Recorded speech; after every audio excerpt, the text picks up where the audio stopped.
ನಮಸ್ತೆ ಎಲ್ರಿಗೂ. ನಾನು ಅಪರ್ಣಾ ಭಟ್. ಅಭಿಜ್ಞಾ ಲಾ ಸೀರೀಸ್ಗೆ ಎಲ್ರಿಗೂ ಸ್ವಾಗತ.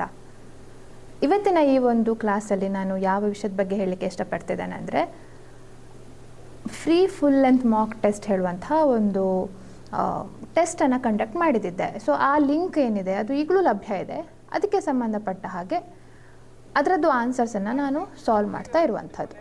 ಓಕೆ, ಸೊ ಇವತ್ತು ಕಂಪ್ಲೀಟ್ 100 ಕ್ವಶನ್ಸ್ಗಳನ್ನು ನಾವಿವತ್ತು ಸಾಲ್ವ್ ಮಾಡೋಣ. ಆದಷ್ಟು ಬೇಗ ಕ್ವಿಕ್ಕಾಗಿ ಅದರ ಯಾವ ರೆಲೆವೆಂಟ್ ಸೆಕ್ಷನ್ ಅಂತಲೂ ನೋಡಿಕೊಂಡು ಆನ್ಸರ್ ಮಾಡ್ತಾ ಹೋಗೋಣ. ನೋಡಿ, ನಾನು ಏನು ಕ್ವಶನ್ಸ್ಗಳನ್ನು ನಾನು ನಿಮಗೆ ಸ್ಕ್ರೀನಲ್ಲಿ ತೋರಿಸ್ತೇನೆ. ನೀವು ಕೂಡ ಅದನ್ನು ಚಾಟ್ ಸೆಕ್ಷನಲ್ಲಿ ನೀವು ಆನ್ಸರ್ ಕೂಡ ಮಾಡ್ಬೋದು. ಯಾಕೆಂದರೆ ನಿಮಗೂ ಕೂಡ ನಿಮ್ಮ ಜೊತೆ ಇರೋರು ಹೇಗೆ ಆನ್ಸರ್ ಮಾಡ್ತಾರೆ, ನೀವು ಎಷ್ಟು ಕರೆಕ್ಟ್ ಆನ್ಸರ್ ಮಾಡಿದ್ದೀರಿ ಹೇಳುವಂಥದ್ದು ನಿಮಗೂ ಕೂಡ ಜಸ್ಟ್ ಒಂದು ಐಡಿಯಾ ಸಿಗ್ತಾ ಹೋಗುತ್ತೆ. ಸೊ ಅದ್ರ ಪ್ರಕಾರ ನೀವು ಮಾಡ್ತಾ ಹೋಗ್ಬೋದು. ಫಸ್ಟ್ ಆಫ್ ಆಲ್, ಯಾರಿಗೆ ಅಂದರೆ ಫಸ್ಟ್ ಟೈಮ್ ನನ್ನ ಚಾನಲ್ ನೋಡ್ತಿದ್ದೀರಿ ಅಥವಾ ಇದು ಏನು ವಾಟ್ ಐ ಆಮ್ ಡೂಯಿಂಗ್ ಅಂತ ನಿಮ್ಗೆ ಗೊತ್ತಾಗ್ತಾ ಇಲ್ವಾ? ಆ್ಯಕ್ಚುಲಿ ಇದು ನಾನು ಮಾಡ್ತಾ ಇರುವಂಥದ್ದು ಏನಂತಂದರೆ, ಇಲ್ಲಿ ಕಾಣ್ತಾ ಇರುವಂಥದ್ದು ಅಭಿಜ್ಞಾ ಲಾ ಸೀರೀಸ್ ಅಂತ ಗೂಗಲ್ ಪ್ಲೇಸ್ಟೋರಲ್ಲಿ ಒಂದು ಆ್ಯಪ್ ಸಿಗುತ್ತೆ. ಅದರಲ್ಲಿ ಫ್ರೀ ಫುಲ್ ಆ ಆ್ಯಪನ್ನು ಡೌನ್ಲೋಡ್ ಮಾಡಿ ರಿಜಿಸ್ಟರ್ ಮಾಡಿದರೆ ಅದರಲ್ಲಿ ಫುಲ್ ಲೆಂತ್ ಮಾಕ್ ಟೆಸ್ಟ್ ಅಂತ 2-3 ಟೆಸ್ಟ್ಗಳು ಆಲ್ರೆಡಿ ಇದೆ, ಮತ್ತು ಒಂದು ಸ್ಕಾಲರ್ಶಿಪ್ ಟೆಸ್ಟ್ ಅಂತ ಕಂಡಕ್ಟ್ ಮಾಡಿದ್ದೆ. ಅದರಲ್ಲಿ ಈಗ ಸದ್ಯಕ್ಕೆ ಕರ್ನಾಟಕ ಜುಡಿಷರಿಗೆ ಸಂಬಂಧಪಟ್ಟ ಕೋರ್ಸಸ್ಗಳನ್ನು ನಾನು ಮಾಡ್ತಾ ಇರುವಂಥದ್ದು. ಸೊ ಅದಕ್ಕೆ ಸಂಬಂಧಪಟ್ಟ ಫ್ರೀ ಸ್ಕಾಲರ್ಶಿಪ್ ಟೆಸ್ಟ್ ಅಂತ ಒಂದು ಮಾಡಿದ್ದೆ. ಅದು ಆ್ಯಕ್ಚುಲಿ 1 ಅವರ್, ಒಂದು ದಿನ ಮಾತ್ರ ಇಟ್ ವಾಸ್ ವ್ಯಾಲಿಡ್. ಅದು ಲ್ಯಾಬ್ಸ್ ಆಯಿತು, ಆಮೇಲೆ ಟೈಮ್ ಮುಗಿದು. ಸೊ ಆಲ್ರೆಡಿ 31 ಜನ ಅದನ್ನು ಅಟೆಂಪ್ಟ್ ಮಾಡಿದ್ರು. ಸೊ ಟಾಪ್ ಅಂದರೆ 93 ಮಾರ್ಕ್ಸ್ ಬಂದವರು ಟಾಪ್ ಆಗಿದ್ರು. ನಮ್ರತಾ ಅಂತ, she was the topper. Okay, so ಹಾಗೆ ನೆಕ್ಸ್ಟ್ ಇದು 92 ಇತ್ತು. ಸೊ ಹೀಗೆ 92, 85 ಹೀಗೆ ಆ ಥರ ಆ್ಯಾವ್ರೇಜ್ ಆಗಿ 31 ಸ್ಟೂಡೆಂಟ್ಸು ಆ್ಯಾವ್ರೇಜ್ ತೊಗೊಂಡ್ರೆ 50 was the average marks. So ಅದನ್ನೇ ಅದು ಆ ಲಿಂಕ್ ಲ್ಯಾಬ್ಸ್ ಆಗಿತ್ತು. ಅದಕ್ಕೋಸ್ಕರ ಸೇಮ್ ಅದೇ ಟೆಸ್ಟ್ ತುಂಬ ಜನರಿಗೆ ಬರಲಿಕ್ಕೆ ಆಗಿರಲಿಲ್ಲ. ವಿ ಮಿಸ್ ದಿ ಟೆಸ್ಟ್ ಅಂತ ತುಂಬ ಜನ ಹೇಳಿದ್ರು. ಅದಕ್ಕೋಸ್ಕರ ಅದೇ ಲಿಂಕನ್ನು, ಅದೇ ಟೆಸ್ಟನ್ನು ಇನ್ನೊಂದು ಲಿಂಕ್ ಕ್ರಿಯೇಟ್ ಮಾಡಿ I have uploaded the test, same ಟೆಸ್ಟನ್ನು. ಅದು ಫುಲ್ ಲೆಂತ್ ಮಾಕ್ ಟೆಸ್ಟ್ ಅಂದರೆ 100 ಮಾರ್ಕ್ಸಿಗೆ ನೀವು 1 ಅವರಲ್ಲಿ ಆನ್ಸರ್ ಮಾಡುವಾಗ, ಇನ್ನೂ ಬೇಗನೆ ನೀವು ಆನ್ಸರ್ ಮಾಡಲಿಕ್ಕೆ ಸಾಧ್ಯ ಇದೆ. 1 ಅವರಲ್ಲಿ ಆನ್ಸರ್ ಮಾಡುವಾಗೆ ಅದ್ರ ಸೊಲ್ಯೂಷನ್ಸ್ ಕೂಡ ನೀವು ಎಲ್ಲ ಆನ್ಸರ್ ಮಾಡಿದ ನಂತರ ನಿಮಗೆ ಸಿಗತ್ತೆ. ಓಕೆ, ಸೊ ಆ ಒಂದು ವಿಷಯದ ಬಗ್ಗೆ ನಾನು ಈ ಫುಲ್ ಲೆಂತ್ ಮಾಕ್ ಟೆಸ್ಟ್ ಏನಿರೋದಲ್ಲ, ಮೇಜರ್ ಸಬ್ಜೆಕ್ಟ್ಸನ್ನು ಕವರ್ ಮಾಡುವಂಥದ್ದು. ಸಣ್ಣ ಈಗ Karnataka current act, specific relief act, ಅದನ್ನೆಲ್ಲ ನಾನು actually I am not considering ಆ ಟೆಸ್ಟ್ಗೆ ಹಾಕಿರಲಿಲ್ಲ. ಮೇಜರ್ IPC, ಕಾನ್ಸ್ಟಿಟ್ಯೂಷನ್ನು ಮತ್ತು ಟ್ರಾನ್ಸ್ಫರ್ ಆಫ್ ಪ್ರಾಪರ್ಟಿ ಆ್ಯಕ್ಟ್ನ ಕೆಲವೊಂದು ಪ್ರಾವಿಷನ್ಸ್ ಕೂಡ ಇನ್ಕ್ಲೂಡ್ ಮಾಡಿದ್ದೆ. ಸೊ ಇನ್ನೂ ಯಾರಾದರೂ ಅಟೆಂಪ್ಟ್ ಮಾಡಬೇಕು, ಟೆಸ್ಟನ್ನು ಅಟೆಂಪ್ಟ್ ಎಕ್ಸಾಮಿನ ಎಕ್ಸ್ಪೀರಿಯನ್ಸ್ ಬೇಕು ಅಂತ ಅಂದ್ಕೊಂಡಿರೋರು ಈ ವಿಡಿಯೋದೆಲ್ಲ ಅದರದ್ದು ಡಿಸ್ಕ್ರಿಪ್ಷನಲ್ಲಿ ಆ ಟೆಸ್ಟ್ ಲಿಂಕ್ ಅಂತ ಕೊಟ್ಟಿದ್ದಾನೆ. ಓಕೆ, ಆ ಟೆಸ್ಟ್ ಲಿಂಕಲ್ಲಿ ನೀವು ಆನ್ಸರ್ ಮಾಡಿ ನಿಮ್ಮ ಪರ್ಫಾರ್ಮೆನ್ಸ್ ಎಷ್ಟು, ನಿಮ್ಮ ಅಸೆಸ್ಮೆಂಟ್ ಹೇಗೆ ಅದನ್ನು ನೀವು ತಿಳ್ಕೊಳ್ಬೋದು. ಎಷ್ಟು ಮಾರ್ಕ್ಸ್ ಯಾವ ರೀತಿಯಲ್ಲಿ ಸಿಗತ್ತೆ ಅಂತ ತಿಳ್ಕೊಳ್ಬೋದು. ಸೊ ಇವತ್ತಿನ ಈ ವಿಡಿಯೋದಲ್ಲಿ ಕಂಪ್ಲೀಟಾಗಿ 100 ಕ್ವಶನ್ಸ್ಗಳನ್ನು ನಾವು ಸಾಲ್ವ್ ಮಾಡ್ತಾ ಹೋಗೋಣ. ಆದಷ್ಟು ಕ್ವಿಕ್ಕಾಗಿ, ತುಂಬ ಎಕ್ಸ್ಪ್ಲನೇಷನ್ನು ಕೊಡೋದಿಲ್ಲ, ಹಾಗಂತ ತುಂಬ ಬ್ರೀಫಾಗೂ ಕೂಡ ಇರೋದಿಲ್ಲ. ಸೊ ಅದನ್ನು ನೋಡ್ತಾ ಹೋಗೋಣ. ಸೊ ನೀವು ಕೂಡ ಇದಕ್ಕೆ ನಿಮ್ಮ ಈ ಚಾಟ್ ಸೆಕ್ಷನಲ್ಲಿ ಆನ್ಸರ್ ಮಾಡಿ ಅಂತ ಹೇಳುವಂಥದ್ದು ನೀವು ಕೂಡ ಆನ್ಸರ್ ಮಾಡ್ತಾ ಹೋಗ್ಬೋದು. Okay, the first question. So which day is observed as law day? Law day ಅಂತ ಯಾವ ದಿನ ಕರೆಸ್ಕೊಳ್ಳುತ್ತೆ ಅಂತ, ಇದಕ್ಕೆ ಸಂವಿಧಾನ ದಿವಸ ಅಂತಲೂ ಕರೀತಾರೆ. ಸೊ ಯಾವ ದಿನ? ಆ್ಯಕ್ಚುಲಿ 1949ನಲ್ಲಿ ನಮ್ಮ ಕಾನ್ಸ್ಟಿಟ್ಯೂಷನ್ ಬಂದಾಗ 1950ರಲ್ಲಿ ರಿಪಬ್ಲಿಕ್ ಡೇ, ಗಣರಾಜ್ಯೋತ್ಸವ ದಿನ. ಆದರೆ 1949ರಲ್ಲೇ 26 ನವಂಬರ್ ಆ ದಿನ ನಮ್ಮ ಕಾನ್ಸ್ಟಿಟ್ಯೂಷನನ್ನು ಅಡಾಪ್ಟ್ ಮಾಡಿಕೊಂಡ್ರು, ನಮ್ಮ ಸಂವಿಧಾನವನ್ನು ಅಡಾಪ್ಟ್ ಮಾಡಿಕೊಂಡ್ರು. ಆ ಕಾರಣಕ್ಕೆ ಈ ಒಂದು ಲಾ ಡೇಯನ್ನು 26ನೇ ನವಂಬರ್ಗೆ ಸೆಲೆಬ್ರೇಟ್ ಮಾಡ್ತಾರೆ. Next question. The preamble of the constitution declares India as. ಭಾರತದ ಈ ಕಾನ್ಸ್ಟಿಟ್ಯೂಷನ್ ಇದೆಲ್ಲ ಅದು ಏನಂತ ಕರೆಸ್ಕೊಳ್ಳುತ್ತೆ ಅಂದರೆ ಅದರಲ್ಲಿ ಏನೇನಿದೆ, ಯಾವ್ಯಾವ ವಿಷಯಗಳ ಬಗ್ಗೆ ಇದೆ? Socialist democratic republic, sovereign socialist secular democratic republic, sovereign democratic republic ಮತ್ತು ನನ್ ಆಫ್ ದಿ ಅಬೌವ್. ಇದರಲ್ಲಿ ಯಾವುದಂತ ನಾವು ಕಾಣ್ಬೋದು?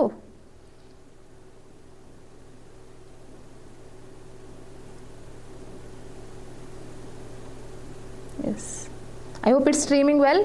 ಎಲ್ರಿಗೂ ಕೂಡ ಆಡಿಬಲ್ ಇದೆ ಅಂತ ಅಂದ್ಕೊಂಡಿದ್ದೇನೆ. ಸೊ ಅದೇ ಒಂದು ಹೋಪಲ್ಲಿ ಐ ಆಮ್ ಜಸ್ಟ್ ಕಂಟಿನ್ಯೂಯಿಂಗ್.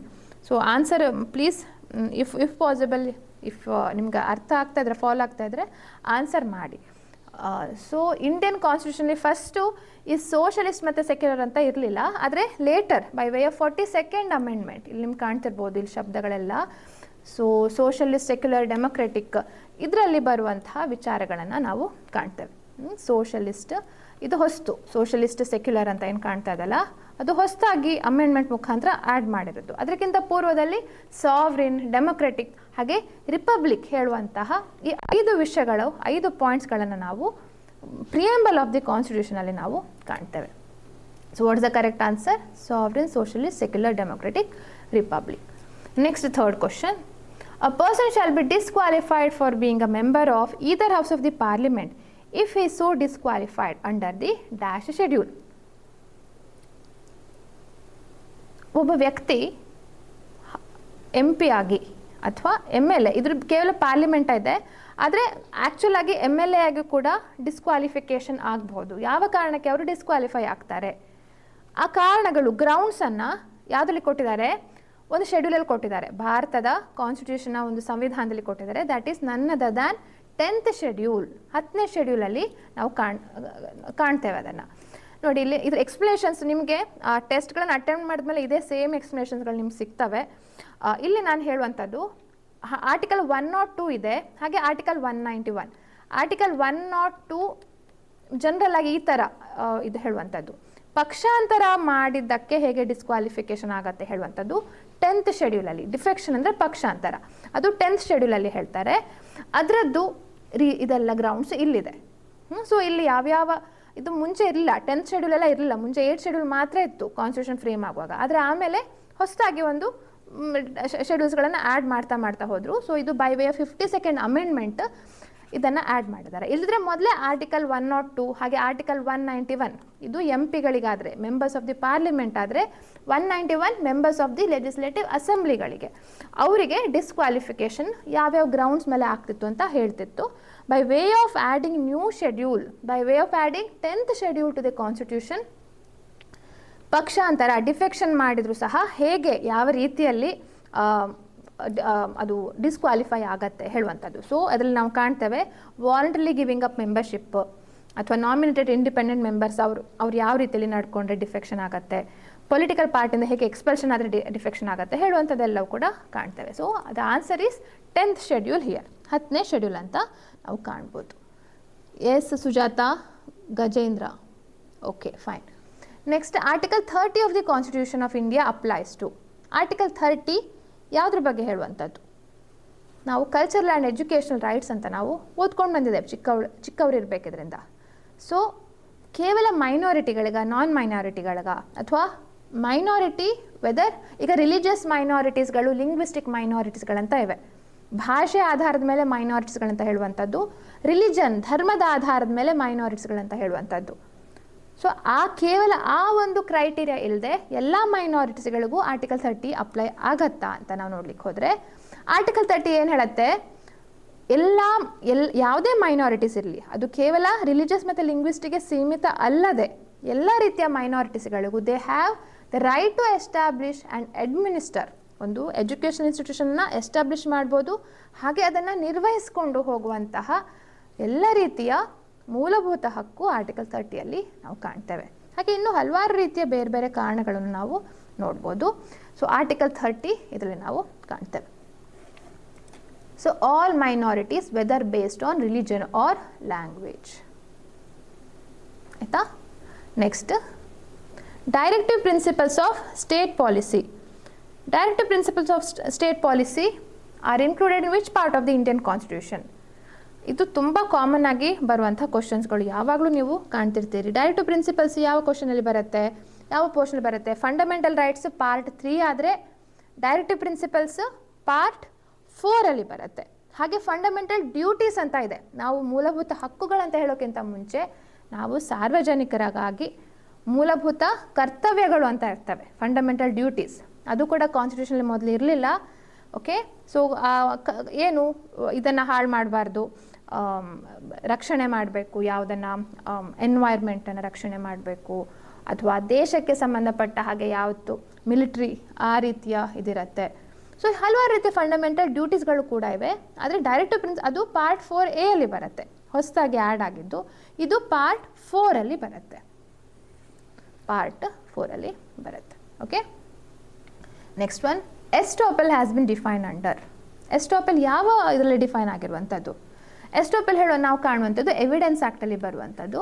ಅದು it's a principle of estoppel, ಅಂದರೆ ಯಾವ ವಿಷಯಗಳ ಬಗ್ಗೆ ಎವಿಡೆನ್ಸನ್ನು ಕೊಡಬಾರ್ದು ಅದು ಹೇಳುವಂಥದ್ದು ಸೆಕ್ಷನ್ 115. ಅಂದರೆ ಯಾವುದಾದ್ರೂ ವ್ಯಕ್ತಿಗೆ ಒಂದು ವಿಷಯದ ಬಗ್ಗೆ ಇನ್ಫಾರ್ಮೇಷನ್ ಕೊಟ್ಟು ನಾನು ಹೀಗೆ ಮಾಡ್ತೇನೆ ಅಂತ ಹೇಳಿ ಆಮೇಲೆ ಅದನ್ನು ಮಾಡದೇ ಇದ್ದರೆ ಆ ವ್ಯಕ್ತಿ ಅದರ ಪ್ರಕಾರ ಏನಾದರೂ ನಡ್ಕೊಂಡು ಅವನಿಗೆ ಇಂಜುರಿ ಆಗಿರಬೇಕು. ಮೇಯ್ನಾಗಿ ಏನು ಹಾನಿ ಆಗಿದೆ ಅಂತ ಹೇಳಿರಬೇಕು. ಹಾನಿ ಆಗದೇ ಇದ್ದರೆ nothing can be done. Okay, ಆ ಒಂದು ಇನ್ಫಾರ್ಮೇಷನ್ ಪ್ರಕಾರ ಅವನು ನಡ್ಕೊಂಡು ಸಮಥಿಂಗ್ ಇಂಜುರಿ ಅಂತ ಆಗಿದ್ದರೆ ಆವಾಗ ಮತ್ತೆ ಆ ಮಾತಿಂದ ಹಿಂದೆ ಸರಿಲಿಕ್ಕಿಲ್ಲ.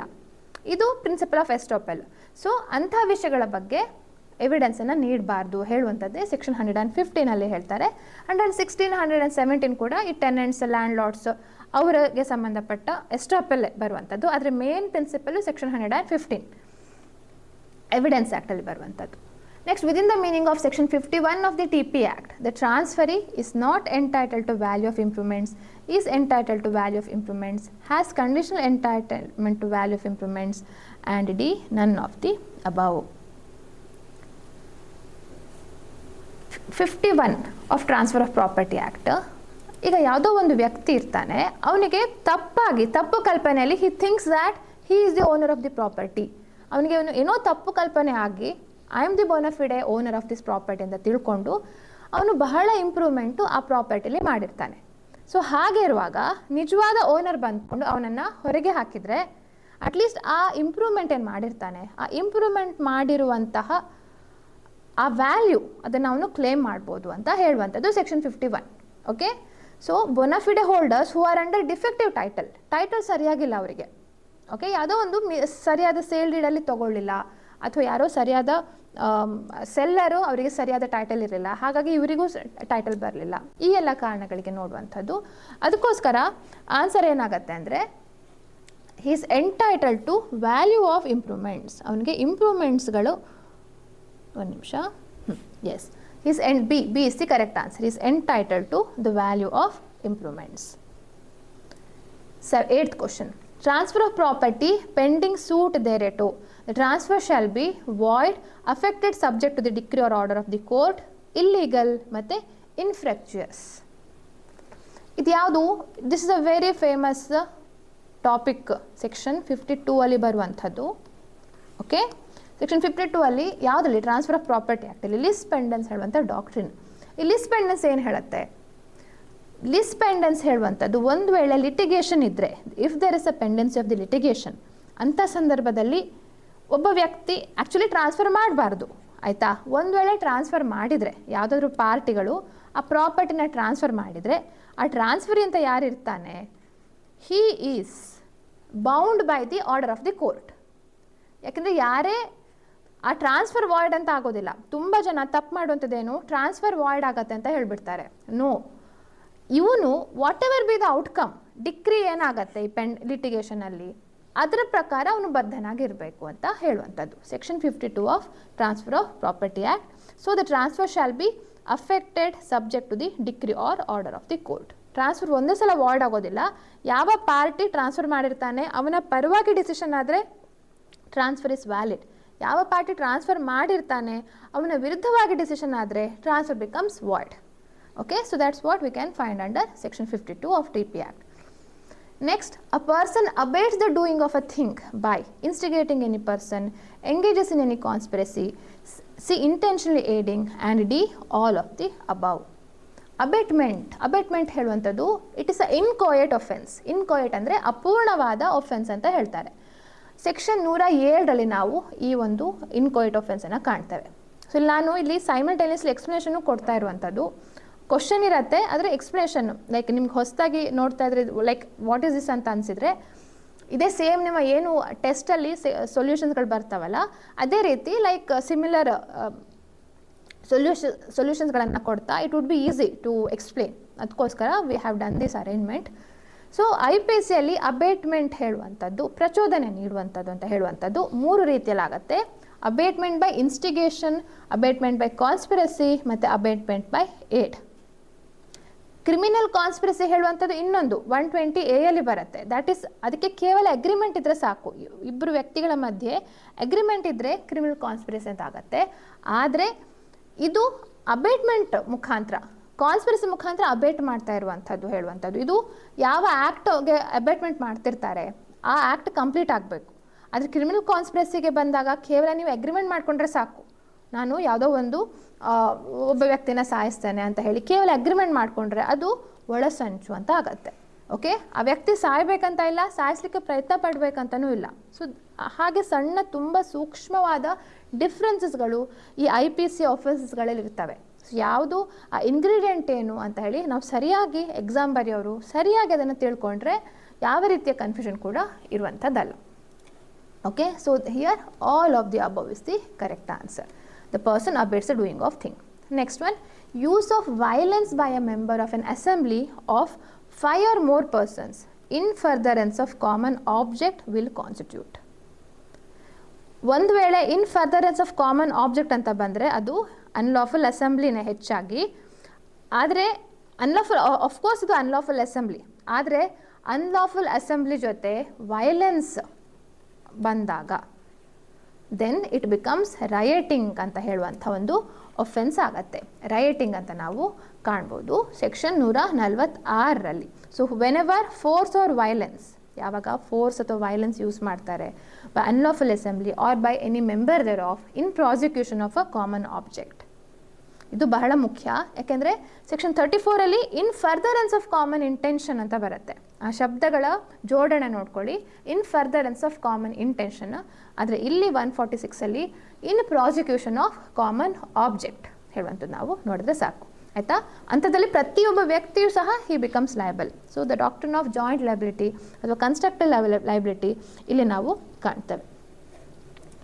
S, next one, any man who monitors the use by a woman of internet, email or any other form of electronic communication commits the offense of voyeurism, stalking, sexual harassment, assault. ನೋಡಿ, ಇನ್ನೊಂದು ವಿಷಯ ಇಲ್ಲಿ ನಾವು ನೋಡ್ತಾ ಇರುವಂಥದ್ದು, ಇದೆಲ್ಲವೂ ಕೂಡ ಹೆಚ್ಚಾಗಿ ಕ್ರಿಮಿನಲ್ ಅಮೆಂಡ್ಮೆಂಟ್ 2013 ನಂತರ ಬಂದಿರುವಂಥದ್ದು. ಹೆಚ್ಚಾಗಿ ಜೆಂಡರ್ ಸ್ಪೆಸಿಫಿಕ್ ಒಫೆನ್ಸಸ್ಗಳು, ಅಂದರೆ ಒಬ್ಬ ಗಂಡಸು, ಓಕೆ, ಒಬ್ಬ ಗಂಡಸು if a man if he monitors, ಇದು ಆ್ಯಕ್ಚುಲಿ ಸ್ಟಾಕಿಂಗ್ ಹೇಳುವಂಥ ಒಂದು ಒಫೆನ್ಸ್. ಬೇರೆ ಯಾವ್ದಾದ್ರು ಹೆಂಗಸಿನ ಅವರ ಇಂಟರ್ನೆಟ್ ಆ್ಯಕ್ಟಿವಿಟೀಸ್ಗಳೇನು ಅಂತ ಹೇಳಿ ಚೆಕ್ ಮಾಡುವಂಥದ್ದು, ಅವರ ಕಮ್ಯುನಿಕೇಷನ್ ಏನಂತ ನೋಡುವಂಥದ್ದು, ಎಲೆಕ್ಟ್ರಾನಿಕ್ ಕಮ್ಯುನಿಕೇಷನ್ನು. ಸೊ ಗಂಡಸ ವಿರುದ್ಧ ಮಾತ್ರ ಈ ಪ್ರಕರಣ ಹೂಡ್ಬೋದು, ಹೆಂಗಸ ವಿರುದ್ಧ ಈ ಪ್ರಕರಣ ಹೂಡಲಿಕ್ಕೆ ಸಾಧ್ಯ ಇಲ್ಲ. ಹಾಗೆ ವಾಯರಿಸಮ್ ಕೂಡ. ಸೊ ಇದನ್ನೆಲ್ಲ ಜೆಂಡರ್ ಸ್ಪೆಸಿಫಿಕ್ ಒಫೆನ್ಸಸ್ಗಳು ಯಾವುದು, ಜೆಂಡರ್ ನ್ಯೂಟ್ರಲ್ ಒಫೆನ್ಸ್ಗಳು ಯಾವುದು ಅಂತ ನಾವು ತಿಳ್ಕೊಳ್ಬೇಕು. ಸೊ ಈ ಸ್ಟಾಕಿಂಗ್ ಹೇಳುವಂಥದ್ದು ಕೂಡ ಅದು ಒಂದು ರೀತಿಯ ಒಫೆನ್ಸ್. ಓಕೆ, ಅ ಮ್ಯಾನ್ ಇಲ್ಲಿ ನಾವು ಕಾಣ್ತೇವೆ 354D ಅಲ್ಲಿ ಬರುವಂಥದ್ದು ಸ್ಟಾಕಿಂಗ್. ಸೊ ಅನವಶ್ಯಕವಾಗಿ ರಿಪೀಟೆಡ್ಲಿ ಸರಿಯಾಗಿ ಇಂಟ್ರೆಸ್ಟ್ ತೋರಿಸಿದ್ರು ಸಹ, ಅವರು ಆ ವ್ಯಕ್ತಿ ಜೊತೆ ಕಾಂಟ್ಯಾಕ್ಟ್ ಆಗಲಿಕ್ಕೆ ಇಷ್ಟ ಇಲ್ಲ ಅಂತ ಹೇಳಿ ತೋರಿಸಿದ್ರು ಸಹ ಪದೇ ಪದೇ ಅವರನ್ನು ಮಾತಾಡಿಸ್ಬೇಕು, ಅವರು ರಿಪ್ಲೈ ಮಾಡಬೇಕು ಹೇಳೋಂಥ ಕಾರಣಕ್ಕೆ ಒಬ್ಬ ವ್ಯಕ್ತಿ ಫಾಲೋ ಮಾಡುವಂಥದ್ದು ಅಥವಾ ಯಾವುದೇ ರೀತಿಯ ಕಮ್ಯುನಿಕೇಷನ್ ಮಾಡಲಿಕ್ಕೆ ಟ್ರೈ ಮಾಡುವಂಥದ್ದು ಅದೊಂದು serious offence. Okay, so that is the offence of stalking ಅಂತ ಹೇಳಿ ನಾವು ಕಾಣ್ಬೋದು. Next 12th question, A causes Z to go within a walled space and locks Z in. Z is thus prevented from proceeding in any direction beyond the circumscribing line of wall. A has committed an offense of, yes, wrongful restraint of Z, wrongful confinement of Z, criminal force against Z, endangering life and personal safety.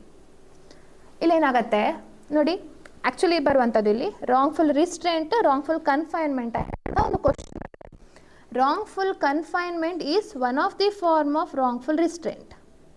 ಅದೇ category. Wrongful confinement ಅಂದರೆ wrongful ರಿಸ್ಟ್ರೆಂಟೇ, ಆದರೆ ಇನ್ನೂ aggravated form. So wrongful ರಿಸ್ಟ್ರೆಂಟಲ್ಲಿ ಏನಾಗುತ್ತೆ, wrongful ರಿಸ್ಟ್ರೆಂಟಲ್ಲಿ ಒಬ್ಬ ವ್ಯಕ್ತಿಗೆ ಅವನು ಹೋಗುವಂಥ ದಾರಿ ಹೋಗುವಂಥ ಸರಿಯಾದ ಲಾಫುಲ್ ವೇಗೆ ಅಡ್ಡಗಟ್ಟಿದ್ರೆ ಅದು ರಾಂಗ್ಫುಲ್ ರಿಸ್ಟ್ರೆಂಟ್. ರಾಂಗ್ಫುಲ್ ಕನ್ಫೈನ್ಮೆಂಟ್ ಅಂದರೆ ಒಬ್ಬ ವ್ಯಕ್ತಿಗೆ ಸಂಪೂರ್ಣವಾಗಿ ಯಾವುದೇ ಡೈರೆಕ್ಷನಲ್ಲಿ ಹೋಗದೆ ಇರುವಾಗೆ ಅವನನ್ನು ಸಂಪೂರ್ಣವಾಗಿ ಬಂಧನದಲ್ಲಿ ಇಟ್ಟರೆ, ಬಂಧೀಕರಿಸಲಿ ಮಾಡಿದರೆ ಆವಾಗ ಅದು ರಾಂಗ್ಫುಲ್ ಕನ್ಫೈನ್ಮೆಂಟ್, ಕನ್ಫೈನಿಂಗ್ ಅಂತ ಹೇಳ್ತಾರೆ. ಸರ್ಕಮ್ಸ್ಕ್ರೈಬಿಂಗ್, ಅವರ ಸುತ್ತಲೂ ಹೋಗದೆ ಇರುವಾಗೆ ಏನಾದರೂ ಇಟ್ಟರೆ, ಅಥವಾ ಸುತ್ತಲೂ ನಾಯಿಗಳನ್ನು ಬಿಟ್ಟರೆ. ಈಗ ನಾವು ಅಂದರೆ ಕೇವಲ ಆ ಫಿಸಿಕಲ್ ಗೋಡೆಗಳೇ ಬೇಕಂತ ಇಲ್ಲ, ಅವನು ಹೆದರಿಕೆಯಿಂದ ಹೊರಗೆ ಬರದೇ ಇರುವಾಗೆ ಮಾಡಲಿಕ್ಕೆ, anything what they do, that is wrongful confinement. ಆಯಿತಾ? ಅದೇ ಇದೆಲ್ಲ ಪೊಲೀಸರು ಕೂಡ ಅರೆಸ್ಟ್ ಮಾಡ್ತಾರೆ, ಆದರೆ ಅವರಿಗೆ ರಾಂಗ್ಫುಲ್ ರಿಸ್ಟ್ರೈನ್ ಅಂತ ಆಗೋದಿಲ್ಲ. ಯಾಕೆಂದರೆ ಅವರಿಗೆ ಇದಿದೆ, ಡಿಫೆನ್ಸ್ ಇದೆ.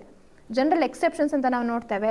ಯಾವುದೇ ಒಂದು ಪೊಲೀಸ್ ಆಫೀಸರು, ಜುಡಿಷಿಯಲ್ ಆಫೀಸರು ಅವರು ನ್ಯಾಯಯುತವಾದ ಆ್ಯಕ್ಟ್ಗಳನ್ನು ಮಾಡ್ತಾ ಇರುವಾಗ ಅವ್ರು ಮಾಡಿರುವಂಥದ್ದು ಒಫೆನ್ಸ್ ಅಲ್ಲ. ಸೊ ಪೊಲೀಸ್ ಇಲ್ದಿದ್ರೆ ಏನಾಗ್ತದೆ, ಒಂದು ಹಾಹಾಕಾರ ಎದ್ಬಿಡ್ತದೆ. ಯಾಕಂದರೆ ಈ ಪೊಲೀಸ್ ರಕ್ಷಣೆ ನೀಡುವವರು ಅವ್ರ ಪಾಪ ಏನೇ ಮಾಡ್ಲಿಕ್ಕೆ ಹೋದರು ಅದು ಈ ಆಫೆನ್ಸ್ ಆಗತ್ತೆ, ಆ ಆಫೆನ್ಸ್ ಆಗತ್ತೆ ಅಂತ ಕೆಲವೊಂದು ಪಟ್ಟಭದ್ರ ಹಿತಾಸಕ್ತಿಗಳು ಏನು ಮಾಡ್ತಾರೆ, ಅವರಿಗೆ ಅದನ್ನು ಅವರ ವಿರುದ್ಧನೇ ತಿರುಗಿಸ್ಲಿಕ್ಕೆ ಹೋಗ್ತಾರೆ. ಸೊ ಅದಕ್ಕೋಸ್ಕರ IPC is so clear that ಕೆಲವೊಂದು ಒಫೆನ್ಸಸ್ಗಳು, ಕೆಲವೊಂದು ಕೃತ್ಯಗಳು ಒಫೆನ್ಸ್ ಆಗೋದಿಲ್ಲ ಹೇಳುವಂಥ ಬಹಳಷ್ಟು ರೀತಿಯ ಎಕ್ಸೆಪ್ಷನ್ಸ್ಗಳು ಕೂಡ ಇವೆ. ಇದು ಏನಾಗತ್ತೆ, ರಾಂಗ್ಫುಲ್ ಕನ್ಫೈನ್ಮೆಂಟ್ ಆಫ್ ಝೆಡ್ ಅಂತ ಆಗತ್ತೆ. ಸೊ ಅದಕ್ಕೆ ಯಾವುದಿದು ಸೆಕ್ಷನ್ 340 wrongful confinement.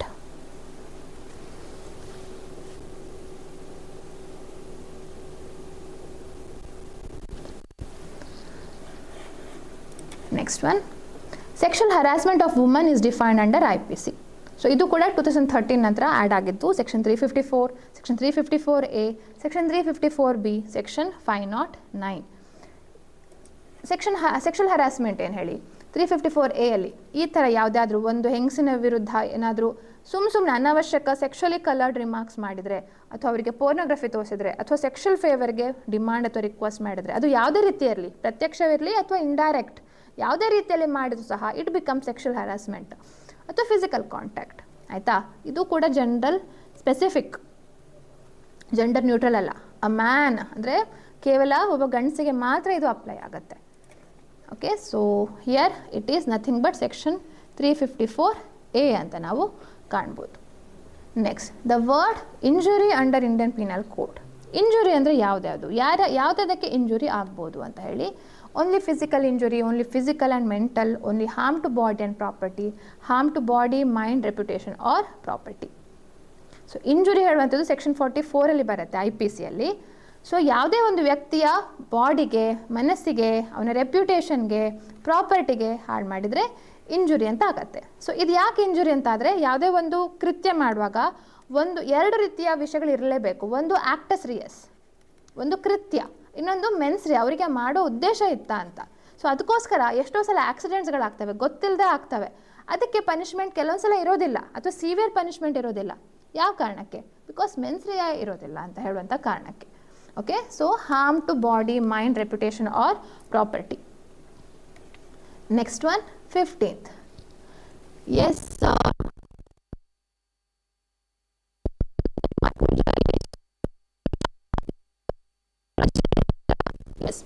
ಕರೆಕ್ಟಾಗಿ ಆನ್ಸರ್ ಮಾಡ್ತಿದ್ದೀರಿ. Next, what constitutes the gist of offence under section 34. Section 34 ಹೇಳುವಂಥದ್ದು ಏನಾಗುತ್ತೆ, ಕಾಮನ್ ಇಂಟೆನ್ಷನ್ ಅಂತ ನಾವು ಕಾಣ್ಬೋದು. ಕಾಮನ್ ಇಂಟೆನ್ಷನ್ ಅಂದರೆ ಏನು, ಏಕೋದ್ದೇಶ ಅಂತ ಹೇಳಿ ನಾವು ಕಾಣುವಂಥದ್ದು. ಸೊ ಕಾಮನ್ ಇಂಟೆನ್ಷನ್ ಸೆಕ್ಷನ್ 34ಅಲ್ಲಿ ಆ್ಯಕ್ಚುಲಿ ಏನಾಗುತ್ತೆ, ಬಹಳಷ್ಟು ಸಲ ಈ ಎವಿಡೆನ್ಸ್ ಪ್ರೂವ್ ಮಾಡುವಾಗ ಹಲವಾರು ರೀತಿಯ ವಿಷಯಗಳನ್ನು ನಾವು ನೋಡಬೇಕು. ಒಬ್ಬ ವ್ಯಕ್ತಿ ಆ ಗುಂಪಲ್ಲಿ ಇದ್ದರೆ ಸಹ ಅವನಿಗೆ ಏನೇನು ಕೃತ್ಯ ಮಾಡ್ತಾರೆ ಅಂತ ಗೊತ್ತಿದ್ರೆ, ಯಾರೋ ಒಂದು ಕೃತ್ಯ ಮಾಡಿದರೂ ಸಹ ಈ ವ್ಯಕ್ತಿ ಎಲ್ಲರೂ ಈ ವ್ಯಕ್ತಿ ಏನು ಮಾಡಿದ್ದಾನೆ, ಅವನು ಮರ್ಡರೇ ಮಾಡಿರ್ಬೋದು, ಇವನು ಜಸ್ಟ್ ಏನೋ ಒಂದು ಪಿಸ್ತೂಲನ್ನು ತಂದುಕೊಟ್ಟಿರ್ಬೋದು, ಆ ಒಂದು ಮರ್ಡರ್ಗೆ ಇವನು ಲಯಬಲ್ ಆಗುತ್ತೆ. ಯಾವ ಕಾರಣಕ್ಕೆ? Because of the common intention, in furtherance of common intention ಅಂತ. ಯಾಕೆಂದರೆ ಒಬ್ಬನೇ ವ್ಯಕ್ತಿ ಅಪರಾಧ ಮಾಡೋದಕ್ಕಿಂತ ಅವನಿಗೆ ಹೇಳಿಕೊಟ್ಟು ಮಾಡಿಸುವಂಥದ್ದು, ಅವನ ಜೊತೆ ಜನ ಇದ್ದರೆ ಅವನಿಗೆ ಇನ್ನೂ ಸ್ವಲ್ಪ ಏನು ಹೇಳ್ತಾರೆ, ಬಲ ಜಾಸ್ತಿ ಅಂತ ಹೇಳಿದಾಗೆ. ಸೊ ಅವ್ರು ಇನ್ನೂ ಪ್ರೇರೇಪಣೆ ಕೊಟ್ಟ ಹಾಗೆ ಕೆಲವೊಂದು ಕೃತ್ಯಗಳಿಗೆ. ಅದಕ್ಕೋಸ್ಕರ ಕಾಮನ್ ಇಂಟೆನ್ಷನ್ ಅಂತ, ಏಕೋದ್ದೇಶ ಅಂತ ಹೇಳಿ ನಾವು ಕಾಣ್ಬೋದು.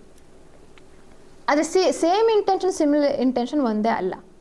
ಇಬ್ಬರು ವ್ಯಕ್ತಿಗಳಿಗೆ ಒಬ್ಬನ ಕಂಡ್ರೆ ಆಗೋದಿಲ್ಲ, ಅವನನ್ನು ಮರ್ಡರ್ ಮಾಡಬೇಕಂತ ಇರತ್ತೆ, ಬಹಳಷ್ಟು ಸಿಟ್ಟಿರತ್ತೆ. ಆದರೆ ಇವರಿಬ್ಬರಿಗೂ ಪರಿಚಯನೇ ಇರೋದಿಲ್ಲ.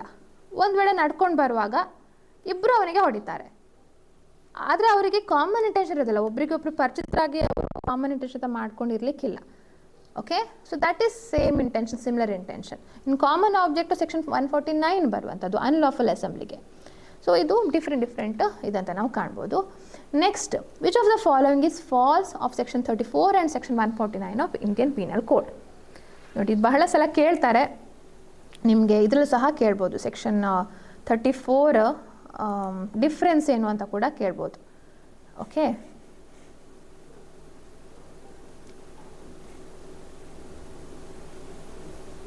S, Section 34 does not by itself create any specific offense, whereas Section 149 does so. ಹೌದು, ಸೆಕ್ಷನ್ 34 ಅದರಷ್ಟಕ್ಕೆ ಅದು ಒಫೆನ್ಸ್ ಅಲ್ಲ. ಅದು ಸೆಕ್ಷನ್ 34 ಜನರಲ್ ಎಕ್ಸ್ಪ್ಲನೇಷನ್ನಲ್ಲಿ ಬರುವಂಥದ್ದು, ಅದರದ್ದು ಕ್ಯಾಟಗರಿ. ಅದಕ್ಕೋಸ್ಕರ ಏನಾಗುತ್ತೆ, section 34 it is always read with some other, ಬೇರೆ ಯಾವುದೋ ಇದ್ರ ಜೊತೆ ಬಂದಿರೋದು, ರೆಡ್ ವಿತ್ ಅಂತ ಹೇಳಿ ಬೇರೆ ಸೆಕ್ಷನ್ಗಳ ಜೊತೆ ಇರುತ್ತೆ. ಆದರೆ section 149 it is a specific offence, ಅದೇ ಸಪ್ರೇಟ್ ಒಫೆನ್ಸ್, ಅನ್ಲಾಫುಲ್ ಅಸೆಂಬ್ಲಿ ಹೇಳುವಂಥದ್ದು. ಸೆಕ್ಷನ್ 34ಗೆ ಕ್ರೈಮಲ್ಲಿ ಪಾರ್ಟಿಸಿಪೇಟ್ ಆಗಿರುವಂಥದ್ದು ಬಹಳ ಮುಖ್ಯ. 149ನಲ್ಲಿ if you are only the member of unlawful assembly that is more than sufficient, offence ಆಗಿಬಿಡತ್ತೆ. Section 34 speaks of common intention while section 149 contemplates common object, ಇದು correct. Section 34 requires at least 5 persons, ಇದು ತಪ್ಪು. Section 149ಗೆ 5 ಜನ ಬೇಕು minimum unlawful assembly ಆಗಲಿಕ್ಕೆ. ಆದರೆ section 34 ಆದರೆ ಇಬ್ಬರು ಇದ್ದರೆ ಸಾಕು. ಕಾಮನ್ ಇಂಟೆನ್ಷನ್ ಬರುವಂಥದ್ದು ಯಾವಾಗ, ಕಾಮನ್ ಆಗುವಾಗ ಯಾವಾಗ, ಅಟ್ಲೀಸ್ಟ್ ಇಬ್ಬರು ಇರಬೇಕು ಅಂತ ಹೇಳುವಂಥದ್ದಲ್ವಾ. ಸೊ ಅದ್ರ ಪ್ರಕಾರ ನಾವು ಕಾಣ್ತೇವೆ. So this one D is the not correct difference ಅಂತ ಹೇಳಿ ನಾವು ಕಾಣ್ಬೋದು. Next one, according to section 57 of IPC, what's the term of imprisonment for life? IPC 57 ಪ್ರಕಾರ ಸೆಕ್ಷನ್ 57, ಇದು ನಾನು ಎಷ್ಟೋ ಸಲ ನನ್ನ ಕ್ಲಾಸಲ್ಲೂ ಹೇಳಿದ್ದೇನೆ, ಇಂಪ್ರಿಸನ್ಮೆಂಟ್ ಅಂದರೆ ಟಿಲ್ ಯುವರ್ ನ್ಯಾಚುರಲ್ ಲೈಫ್, 14 ವರ್ಷ ಅಂತ ಅಲ್ಲ. ಎಷ್ಟೋ ಜನ ತಪ್ಪು ತಿಳ್ಕೊಳ್ತೀರಿ, 14 ವರ್ಷ ತನಕ ಇಂಪ್ರಿಸನ್ಮೆಂಟ್ ಫಾರ್ ಲೈಫ್ ಅಂತ ಇರುತ್ತೆ ಅಂತ. ಇಲ್ಲ, ಲೈಫ್ ಇಂಪ್ರಿಸನ್ಮೆಂಟ್ ಅಂದರೆ ಆ ವ್ಯಕ್ತಿಗೆ ಎಲ್ಲಿ ತನಕ ಸಹಜವಾದ ಬದುಕಿರುತ್ತೆ, till his natural death, till his natural life, ಅಲ್ಲಿ ತನಕ. ಓಕೆ, ಆದರೆ ಸೆಕ್ಷನ್ 57ಅಲ್ಲಿ ಏನು ಹೇಳ್ತಾರೆ ಅಂದರೆ, ಈಗ ಕೆಲವರು ಎಷ್ಟೋ ಸಲ ಸೆಕ್ಷನ್ 511 ಅಥವಾ ಕೆಲವೊಂದು section 65, 67 1/4 of the imprisonment, 1/2 of the imprisonment ಅಂತೆಲ್ಲ ಹೇಳ್ತಾರೆ. ಎಷ್ಟು ಆ ಒಫೆನ್ಸಿಗೆ ಪನಿಷ್ಮೆಂಟ್ ಕೊಟ್ಟಿರ್ತಾರೆ, ಅಬೇಟ್ಮೆಂಟ್ ಅರ್ಧ ಕೊಡಬೇಕು, ಅಥವಾ ಅಟೆಂಪ್ಟಿಗೆ ಅರ್ಧ ಪನಿಷ್ಮೆಂಟ್ ಕೊಡಬೇಕು, ಫೈನ್ ಕಟ್ಟಲಿಲ್ವಾ ಆ ಪನಿಷ್ಮೆಂಟ್ನ 1/4 ಭಾಗದಷ್ಟು ಕೊಡಬೇಕು ಅಂತ ಈ ಫ್ರ್ಯಾಕ್ಷನನ್ನು ಕ್ಯಾಲ್ಕುಲೇಟ್ ಮಾಡಲಿಕ್ಕಿರುತ್ತೆ. ಸೊ 3 ವರ್ಷ ಇಂಪ್ರಿಸನ್ಮೆಂಟ್ ಆದರೆ, 4 ವರ್ಷ ಇಂಪ್ರಿಸನ್ಮೆಂಟ್ ಆದರೆ ನಾವು ಫ್ರ್ಯಾಕ್ಷನನ್ನು ಕ್ಯಾಲ್ಕುಲೇಟ್ ಮಾಡ್ಬೋದು. ಆದರೆ ಲೈಫ್ ಇಂಪ್ರಿಸನ್ಮೆಂಟ್ ಆದರೆ ಎಷ್ಟು ವರ್ಷ ಅಂತ ಕ್ಯಾಲ್ಕುಲೇಟ್ ಮಾಡ್ತೀರಿ, ಒಬ್ಬ ವ್ಯಕ್ತಿಯ ಲೈಫ್ ಎಷ್ಟು ಅಂತ ನಮ್ಗೆ ಗೊತ್ತಾಗುತ್ತೆ. ಸೊ ಅದಕ್ಕೋಸ್ಕರ ವಾಟ್ ಹ್ಯಾಪನ್ಸ್, ಸೆಕ್ಷನ್ 57 ಪ್ರಕಾರ ಮಿನಿಮಮ್ 20 years ಅಂತ ತೊಗೊಳ್ಬೇಕು. ಹಾಫ್ ಅಂದರೆ ಆವಾಗ 10 ವರ್ಷ ಅಂತ ಕನ್ಸಿಡರ್ ಆಗುತ್ತೆ. Only for the purpose of calculation of the fraction of the terms of the punishment life imprisonment ಅಂದರೆ 20 years. ಇಲ್ದಿದ್ರೆ life imprisonment till your last ಇದು ಲೈಫ್ ಅಂತ. ಇನ್ನು 14 years ಅಂದರೆ ಈಗ ಗೌರ್ಮೆಂಟ್ ಎಷ್ಟೋ ಸಲ ಅವರ ಪನಿಷ್ಮೆಂಟನ್ನು ಇದು ಮಾಡುತ್ತೆ, ಕಮ್ಯೂಟ್ ಮಾಡುತ್ತೆ ಅಥವಾ ರೆಮಿಷನ್ ಮಾಡುತ್ತೆ. ಅಂಥ ಸಂದರ್ಭದಲ್ಲಿ ಲೈಫ್ ಇಂಪ್ರಿಸನ್ಮೆಂಟ್ ಆದ ವ್ಯಕ್ತಿ ಕೇವಲ 5 ವರ್ಷ ಕಳೆದಿರ್ತಾನೆ. 5 ವರ್ಷ ಕಳೆದಿದ್ರೆ ಸಾಕಾಗತ್ತಾ? ಇಲ್ಲ, ಕನಿಷ್ಠ 14 ವರ್ಷ ಕಳಿಬೇಕಂತ ಹೇಳಿರ್ತಾರೆ. ಅದಕ್ಕೋಸ್ಕರ 14 years ಅಂತ ಇನ್ನು ಬೇರೆ ಬೇರೆ CRPC ಎಲ್ಲ ಹೇಳಿದ್ದಾರೆ. ಅದಕ್ಕೋಸ್ಕರ ಅಥವಾ ಜೈಲ್ ಎಲ್ಲ ಇರುತ್ತೆ. ಅದಕ್ಕೋಸ್ಕರ ಆ ಕನ್ಫ್ಯೂಷನ್ ಇದೆ. But please remember, life imprisonment till the end of the life. ಇದಕ್ಕೆ 57 ಪ್ರಕಾರ 20 ವರ್ಷ. 18th, as per section 320 of IPC, how many kinds of hurt are designated as grievous? Hurt ಹೇಳುವಲ್ಲೇ 2 ರೀತಿಯ ಇದೆ. ಒಂದು ಸಿಂಪಲ್ ಹರ್ಟ್, ಇನ್ನೊಂದು ಗ್ರೀವಿಯಸ್ ಹರ್ಟ್. ಸಿಂಪಲ್ ಹರ್ಟಿಗೆ ಸಣ್ಣ ರೀತಿಯ ಪನಿಷ್ಮೆಂಟು, ಗ್ರೀವಿಯಸ್ ಹರ್ಟಿಗೆ ಜಾಸ್ತಿ ರೀತಿಯ ಪನಿಷ್ಮೆಂಟು. ಗ್ರೀವಿಯಸ್ ಹರ್ಟ್ ಅಂದರೆ ಏನೇನಾಗಿರಬೇಕು? 8 ರೀತಿಯ ಹರ್ಟ್ಸ್ಗಳ ಬಗ್ಗೆ ಹೇಳ್ತಾರೆ. ಇಲ್ಲಿ ನಾವೆಲ್ಲ ಕಾಣ್ಬೋದು. ಇಮ್ಯಾಸ್ಕ್ಯುಲೇಷನ್ನು, ಕಣ್ಣು ಹೋಗುವಂಥದ್ದು, ಕಿವಿ ಇದು ಮಾಡುವಂಥದ್ದು, ಅಥವಾ ಯಾವ್ದಾದ್ರು ಜಾಯಿಂಟ್ ಮುರಿದು ಹೋಗುವಂಥದ್ದು, ಅಥವಾ ಇಂಪೇರಿಂಗ್ ಪವರ್ಸ್ ಆಗುವಂಥದ್ದು. ಅವ್ರದ್ದು ಕಂಪ್ಲೀಟ್ ಆ ಪವರೇ ಹೋಗಿಬಿಡತ್ತೆ ಜಾಯಿಂಟಿಂದು, ಅಥವಾ ಮುಖದ ಇದೇ ಬದಲಾಗುವಂತೆ, ಸ್ವರೂಪನೇ ಬದಲಾಗುವ ಹಾಗೆ, ಮೂಳೆ ಮುರಿಯುವಂಥದ್ದು. ಅಥವಾ ಇದು ಇಂಪಾರ್ಟೆಂಟು, ಯಾವುದೇ ಒಂದು ವ್ಯಕ್ತಿ 20 ದಿನಗಳ ತನಕ ಸಿವಿಯರ್ ಬಾಡಿಲಿ ಪೇನಲ್ಲಿದ್ದು ಪ್ರತಿದಿನದ ಕೆಲಸನ ಮಾಡಲಿಕ್ಕೆ ಆಗದೇ ಇದ್ದರೆ then it is considered as grievous hurt. So 20 days is the criteria for this. What is the answer here? 8 types of grievous hurt is there. Next one, 19th. A shakes his fist at Z, intending or knowing it to be likely that he may thereby cause Z to believe that A is about to strike Z. A has committed. ಇಲ್ಲಿ ನಾವೇನು ಕಾಣ್ತೇವೆ, ಇಲ್ಲಿ ಒಬ್ಬ ವ್ಯಕ್ತಿ ತನ್ನ gesture ಅಥವಾ preparation ಕೆಲವೊಂದು ಏನೋ ಒಂದು ಸನ್ನೆ ಮುಖಾಂತರ ಇನ್ನೊಬ್ಬನಿಗೆ ಒಂದು ಥ್ರೆಟ್ ಥರ ಮಾಡ್ತಾ ಇರುವಂಥದ್ದು. ಅದಕ್ಕೆ ಏನಂತ ಹೇಳ್ತಾರೆ ಅಂತ. So this is nothing but the offence of assault ಅಂತ ಕನ್ಸಿಡರ್ ಆಗುತ್ತೆ section 351 so whoever makes any gesture R any preparation ಅಂತ ನಾವು ಕಾಣ್ತೇವೆ. ಸೊ ದ್ಯಾಟ್ ಇಸ್ ದ ಇದು ಇಟ್ ಈಸ್ ಆ್ಯನ್ ಅಸಾಲ್ಟ್ ಅಂತ ಹೇಳ್ಬೋದು. Next 20th, which of the following is known as the fundamental rights case. Fundamental rights case ಅಂತ ಯಾವುದಕ್ಕೆ ಹೇಳ್ತಾರೆ? ಅದು ನಮ್ಮ ಫೇಮಸ್ ಕೇಸೇ ಕೇಶವಾನಂದ ಭಾರತಿ ಕೇಸ್. ಯಾಕೆಂದರೆ fundamental rights wear considered to be the basic structure of the constitution. ಈ basic ಸ್ಟ್ರಕ್ಚರನ್ನು amendment ಮಾಡಲಿಕ್ಕೆ ಇಲ್ಲ ಅಂತ ರೆಕಗ್ನೈಸ್ ಮಾಡಿರುವಂಥದ್ದು ಕೇಶವಾನಂದ ಭಾರತಿ ಕೇಸಲ್ಲಿ. So that's the correct answer. Next, the term equality in article 14 of the Indian constitution. Equality ಅಂದರೆ ಏನು? Equality ಅಂದರೆ equal opportunity to participate in affairs of state, equality of opportunity, distribution of equal wealth, equality before law and equal protection of laws. So what is the answer here? 21st question. So ನೀವು ಯಾವುದು answer ಮಾಡ್ತೀರಿ ಅಂತ ನಂಗೆ ಗೊತ್ತಾಗೋದಿಲ್ಲ. Like ಅಂದರೆ ಸ್ವಲ್ಪ delay ಇರುತ್ತೆ ಇಂಟರ್ನೆಟ್ಟಲ್ಲಿ. ನಾನು ಸ್ವಲ್ಪ ಒಂದು ಕ್ವಶನ್ ಮುಂದೆ ಇರ್ಬೋದು, ನೀವು ಆನ್ಸರ್ ಮಾಡುವಂಥದ್ದು ನಾನು ನೆಕ್ಸ್ಟ್ ಕ್ವಶನ್ ಹೋದಾಗ ನಿಮ್ಮ ಆನ್ಸರ್ ಬಂದಿರುತ್ತೆ. It's better if you mention your question number ಹಾಕಿ, ಲೈಕ್ 21 ಅಂತ ಹಾಕಿ ಆನ್ಸರ್ ಹೇಳಿದ್ರೆ ಇಟ್ ವುಡ್ ಬಿ ನಂಗೆ ಇನ್ನೂ ಕ್ಲಾರಿಟಿ ಸಿಗತ್ತೆ.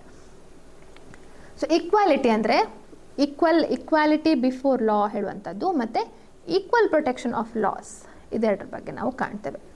Next, article 15 of the constitution prohibits discrimination between citizen. Article freedom ಬಗ್ಗೆ ಹೇಳುವಂಥದ್ದು. ಆರ್ಟಿಕಲ್ 15 ಮತ್ತು 16 ಡಿಸ್ಕ್ರಿಮಿನೇಷನ್ ಮಾಡಬಾರ್ದು ಅಂತ, 15 ಜನರಲ್ ಹೇಳುವಂಥದ್ದು, ಆರ್ಟಿಕಲ್ 16 ಪಬ್ಲಿಕ್ ಎಂಪ್ಲಾಯ್ಮೆಂಟಲ್ಲಿ ಡಿಸ್ಕ್ರಿಮಿನೇಷನ್ ಮಾಡಬಾರ್ದು ಅಂತ.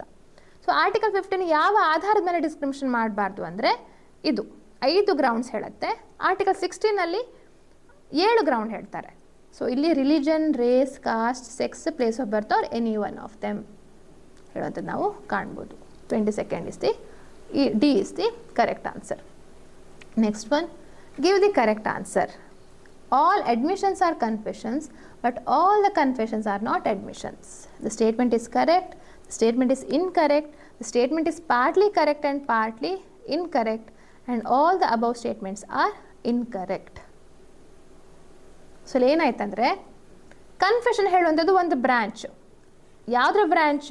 ಅಡ್ಮಿಷನ್ ಹೇಳುವಂಥ ಬ್ರ್ಯಾಂಚ್. ಯಾರಾದರೂ ಒಬ್ಬರು ತಪ್ಪು ಒಪ್ಕೊಳ್ತಿದ್ದಾರೆ ಅಂತ ಹೇಳಿದ್ರೆ, ತಪ್ಪು ಅಂತ ಹೇಳುವಂಥದ್ದು ಹೆಚ್ಚಾಗಿ ಕನ್ಫೆಷನ್ಗೆ ಬರುವಂಥದ್ದು.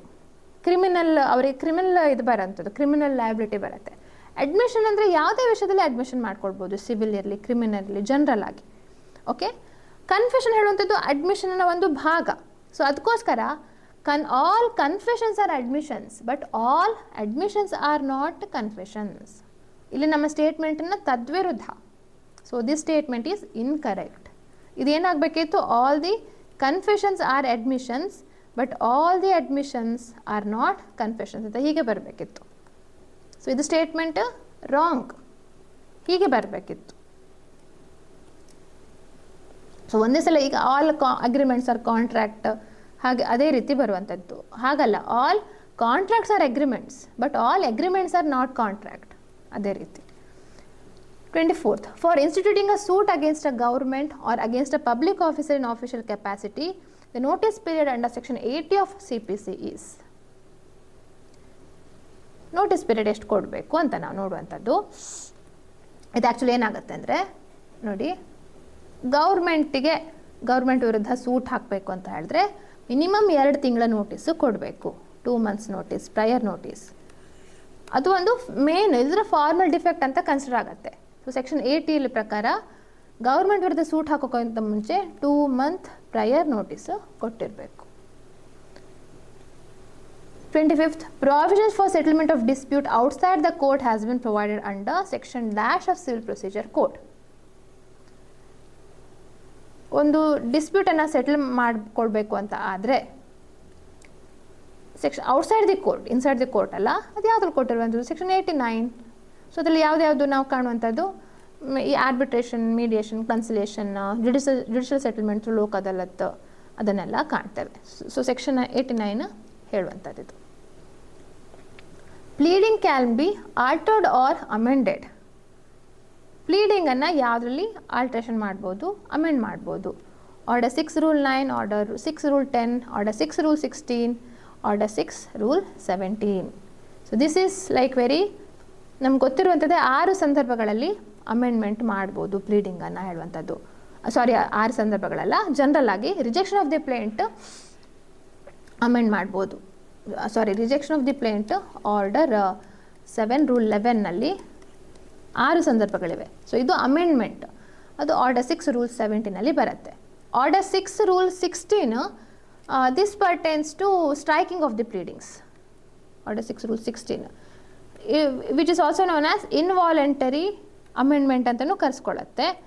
ಇದು ವಾಲಂಟರಿ ಅಮೆಂಡ್ಮೆಂಟ್ ಅಂತ ಕರೆಸ್ಕೊಳ್ಳುತ್ತೆ. ಸೊ ಇದಕ್ಕೆ answer D is the correct answer. Next, a plaint can be rejected. ಪ್ಲೇಂಟನ್ನು ಯಾವಾಗ ರಿಜೆಕ್ಟ್ ಮಾಡ್ಬೋದು? Under order 7 rule 10, under order 7 rule 10A, order 7 rule 11 and D all of the above. So plaint order 7ನಲ್ಲಿ ನಾವು ನೋಡ್ತೇವೆ. ಅದು reject ಮಾಡುವಂಥದ್ದು order 7 rule 11. Return ಅಂತ ಬಂದರೆ ಆರ್ಡರ್ 7 ರೂಲ್ 10 ಬರುತ್ತೆ. Okay,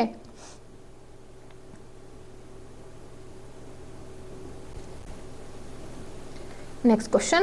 An ex parte decree can be set aside on the ground of summons are not duly served, being prevented by any sufficient cause from appearance. Only A is correct and D both A and B. Setting aside an ex parte decree. This is the question relating to order 9 rule 13. ಒಂದು decree X ಪಾರ್ಟೆ ಆದಾಗ ಅದನ್ನು ಮತ್ತೆ ಆ ಡಿಕ್ರಿಯನ್ನು set aside ಮಾಡಲಿಕ್ಕೆ what all can you do ಅಂತ ಹೇಳಿ, ಯಾವ ಗ್ರೌಂಡ್ ಮೇಲೆ ಡಿಕ್ರಿನ ಸೆಟ್ ಅಸೈಡ್ ಮಾಡ್ತೀರಿ. ಸೊ ಅದಕ್ಕೆ ಸಮನ್ಸ್ ನಾಟ್ ಡ್ಯೂಲಿ ಸರ್ವ್ಡ್ ಅಥವಾ being prevented by any sufficient cause from appearance, ಈ 2 ರೂಲ್ಸ್ಗಳು 2 ಗ್ರೌಂಡ್ಸ್ಗಳು ಹಾಕ್ಬೋದು. That's why both A and B are correct. ಇದೆರಡು ಕೂಡ ಕರೆಕ್ಟ್ ಇದೆ.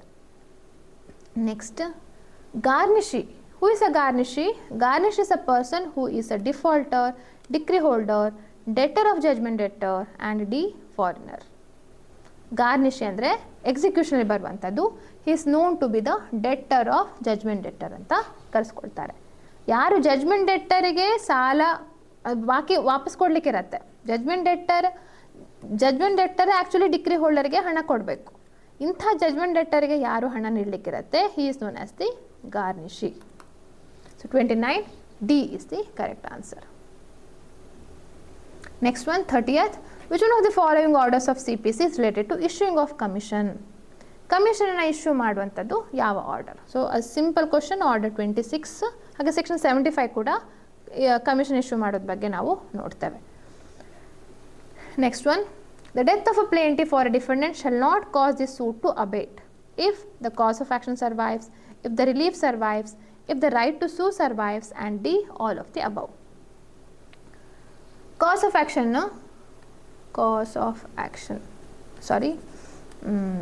ರೈಟ್ ಟು ಸೂ ಸರ್ವೈವ್ಸ್ ಹೇಳುವಂಥದ್ದು ಆರ್ಡರ್ 22 ಅಲ್ಲಿ ಬರುವಂಥದ್ದು.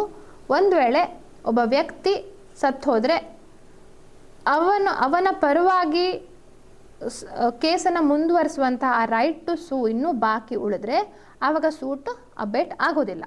So that's why third one is the correct answer. If the right to sue survives ಹೇಳುವಂಥದ್ದು ಕರೆಕ್ಟ್ ಆನ್ಸರ್ ಆಗುತ್ತೆ. Next one, monthly amount of maintenance under section 125 CRPC. Section 125 ಏನು ಹೇಳುವಂಥದ್ದು, ಯಾವ ಗಂಡ ಹೆಂಡ್ತಿನ ಮೇಂಟೈನ್ ಮಾಡಲಿಕ್ಕೆ ಸಾಧ್ಯವೋ, if he refuses to maintain her, ಆಯಿತಾ, ಅವನು ತನ್ನ ಹೆಂಡ್ತಿಯನ್ನು ನೋಡ್ಕೊಳ್ಳಿಕ್ಕೆ ರೆಫ್ಯೂಸ್ ಮಾಡಿದರೆ ಆವಾಗ ಮೇಂಟೆನೆನ್ಸ್ ಕೊಡ್ಬೋದು. ಹಾಗೆ ಮೇಂಟೆನೆನ್ಸ್ ಕೊಡುವಾಗ ಪ್ರತಿ ತಿಂಗಳು ಎಷ್ಟು ಅಮೌಂಟ್ ಕೊಡಬೇಕು ಹೇಳುವಂಥದ್ದು ಲಿಮಿಟ್ ಇದೆಯಾ? ಇಲ್ಲ. ಮುಂಚೆ ಇತ್ತು ಲಿಮಿಟ್ಟು, ಅದನ್ನು ತೆಗೆದಿದ್ದಾರೆ. ನಾವು ದೇರ್ ಇಸ್ ನೋ ಲಿಮಿಟ್, ಎಷ್ಟು ಹಣ ಬೇಕಾದರೂ ಮೇಂಟೆನೆನ್ಸ್ ಅಂತ ಹೇಳಿ ಕೋರ್ಟ್ ಆರ್ಡರ್ ಮಾಡ್ಬೋದು. 33rd, the investigating officer shall within 24 hours of arrest of a person transmit to the nearest judicial magistrate a copy of the entries in the diary relating to that case along with the accused if the investigation is completed within 24 hours, not completed within 24 hours, not required, changed by the competent authority to another investigating officer. So ಇಲ್ಲಿ ಏನಾಯ್ತು, ಇದು ಒಂದು ವೇಳೆ investigation ಅಂತ ಇರುತ್ತೆ, ಇನ್ವೆಸ್ಟಿಗೇಷನ್ನು 24 ಗಂಟೆ ಒಳಗೆ ಮುಗಿಸ್ಬೇಕು. 24 ಗಂಟೆ ಒಳಗೆ ಮುಗಿಸ್ಲಿಕ್ಕೆ ಆಗಲಿಲ್ಲ ಅಂದರೆ ದೆನ್ ಮ್ಯಾಜಿಸ್ಟ್ರೇಟ್ ಎದುರು ಹಾಜರು ಮಾಡಬೇಕು. ಮ್ಯಾಜಿಸ್ಟ್ರೇಟ್ ಎದುರು ಹಾಜರು ಮಾಡುವಾಗ ಆ ಡೈರೀಸ್ಗಳೆಲ್ಲ ಏನಿರ್ತವೆ, ಡೈರಿ ಎಂಟ್ರೀಸ್ಗಳನ್ನು ಅದನ್ನು ಮ್ಯಾಜಿಸ್ಟ್ರೇಟಿಗೆ ಟ್ರಾನ್ಸ್ಫರ್ ಮಾಡ್ತಾರೆ. ಅಕ್ಯೂಸ್ಡನ್ನು ಕೂಡ ಮ್ಯಾಜಿಸ್ಟ್ರೇಟಿಗೆ ಫಾರ್ವರ್ಡ್ ಮಾಡ್ತಾರೆ. ಯಾವಾಗ ಇದು? When investigation is not completed within 24 hours.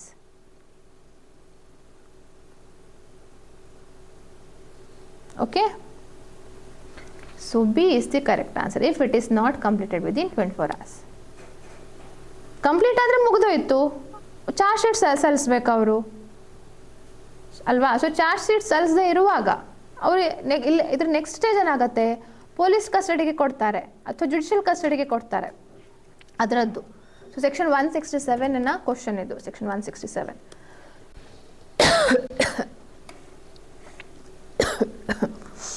Next, 34th one. Under section 167 of CRPC, the nature of custody can be altered from judicial custody to police custody and vice versa. This alteration can be done during the period.